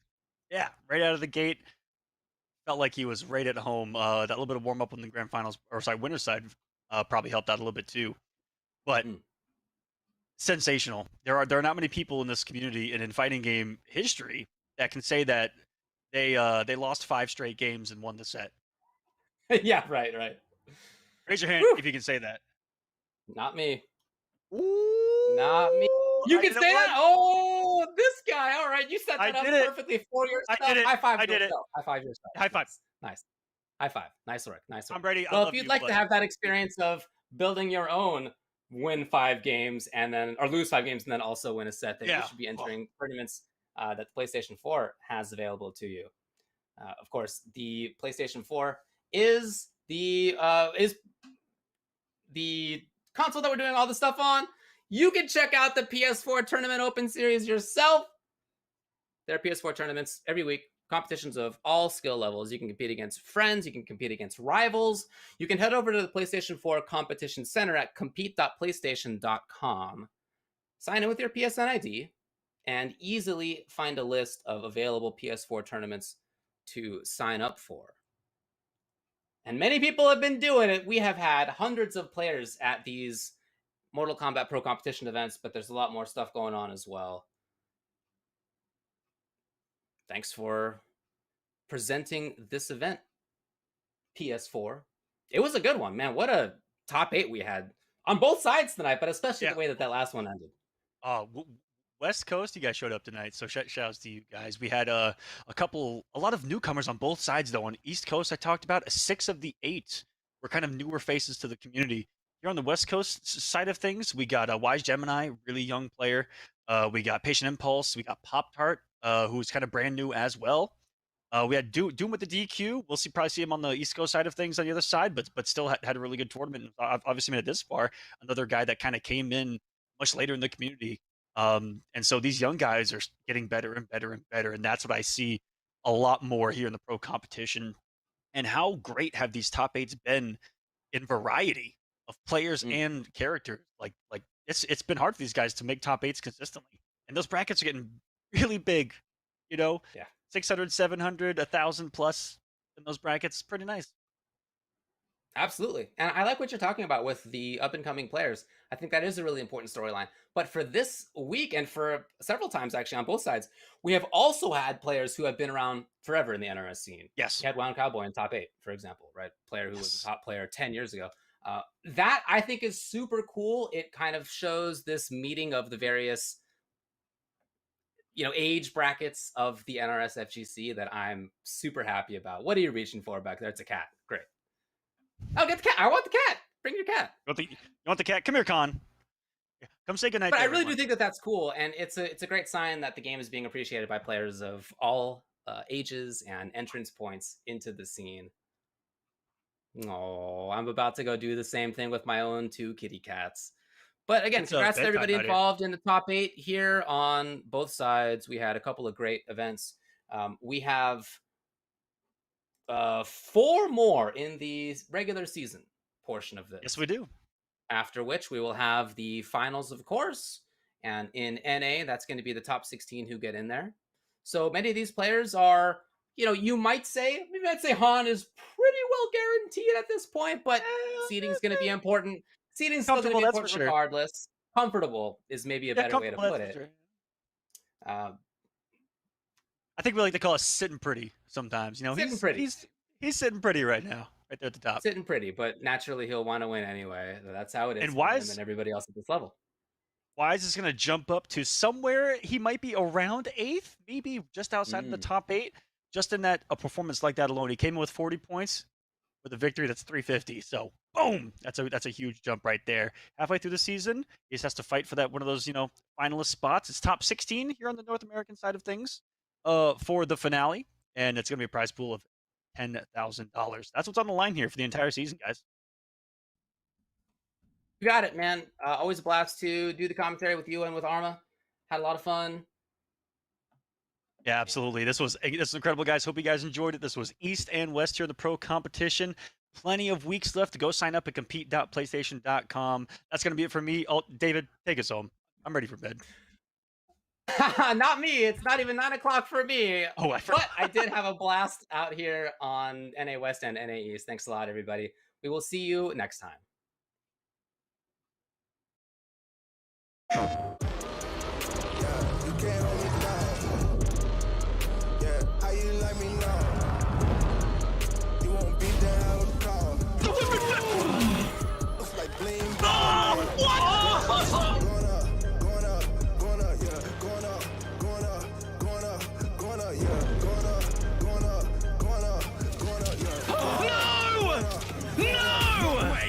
No jokes, no gimmicks, just combat.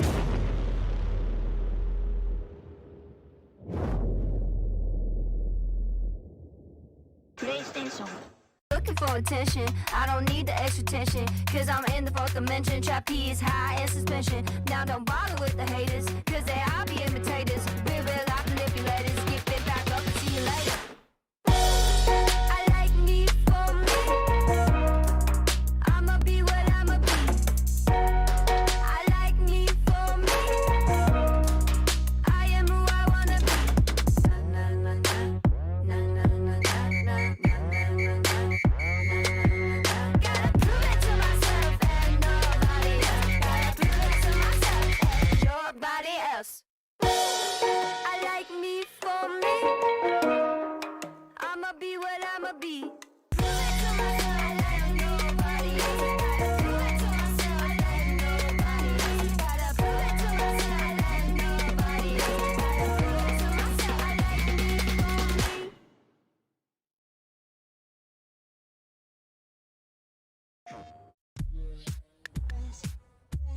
like me for me. Hey guys, Ketchup and Mustard here, and it's time to test your might in the Mortal Kombat 11 Open Series. Ready to rumble? Power on your PlayStation and head to the Events app, filter by type, and select a convenient date and time. Boot up MK11 and locate the PS4 Tournaments menu option. Click it to visit a familiar place, the Console Events tab. Sign up and prepare to play.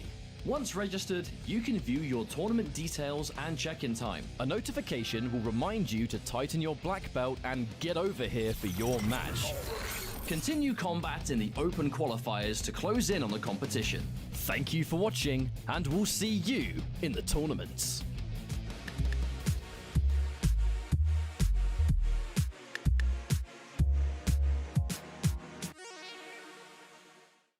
PlayStation.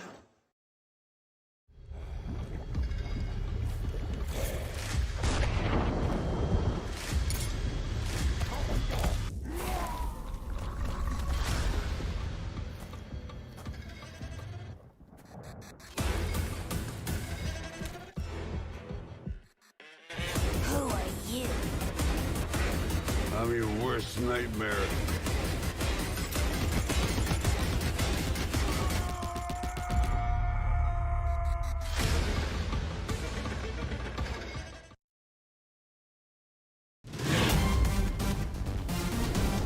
Any ring I step into is mine.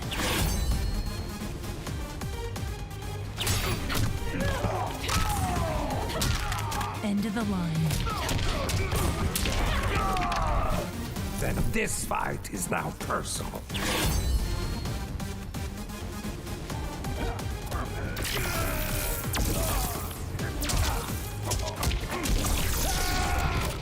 It is exhausting being so perfect.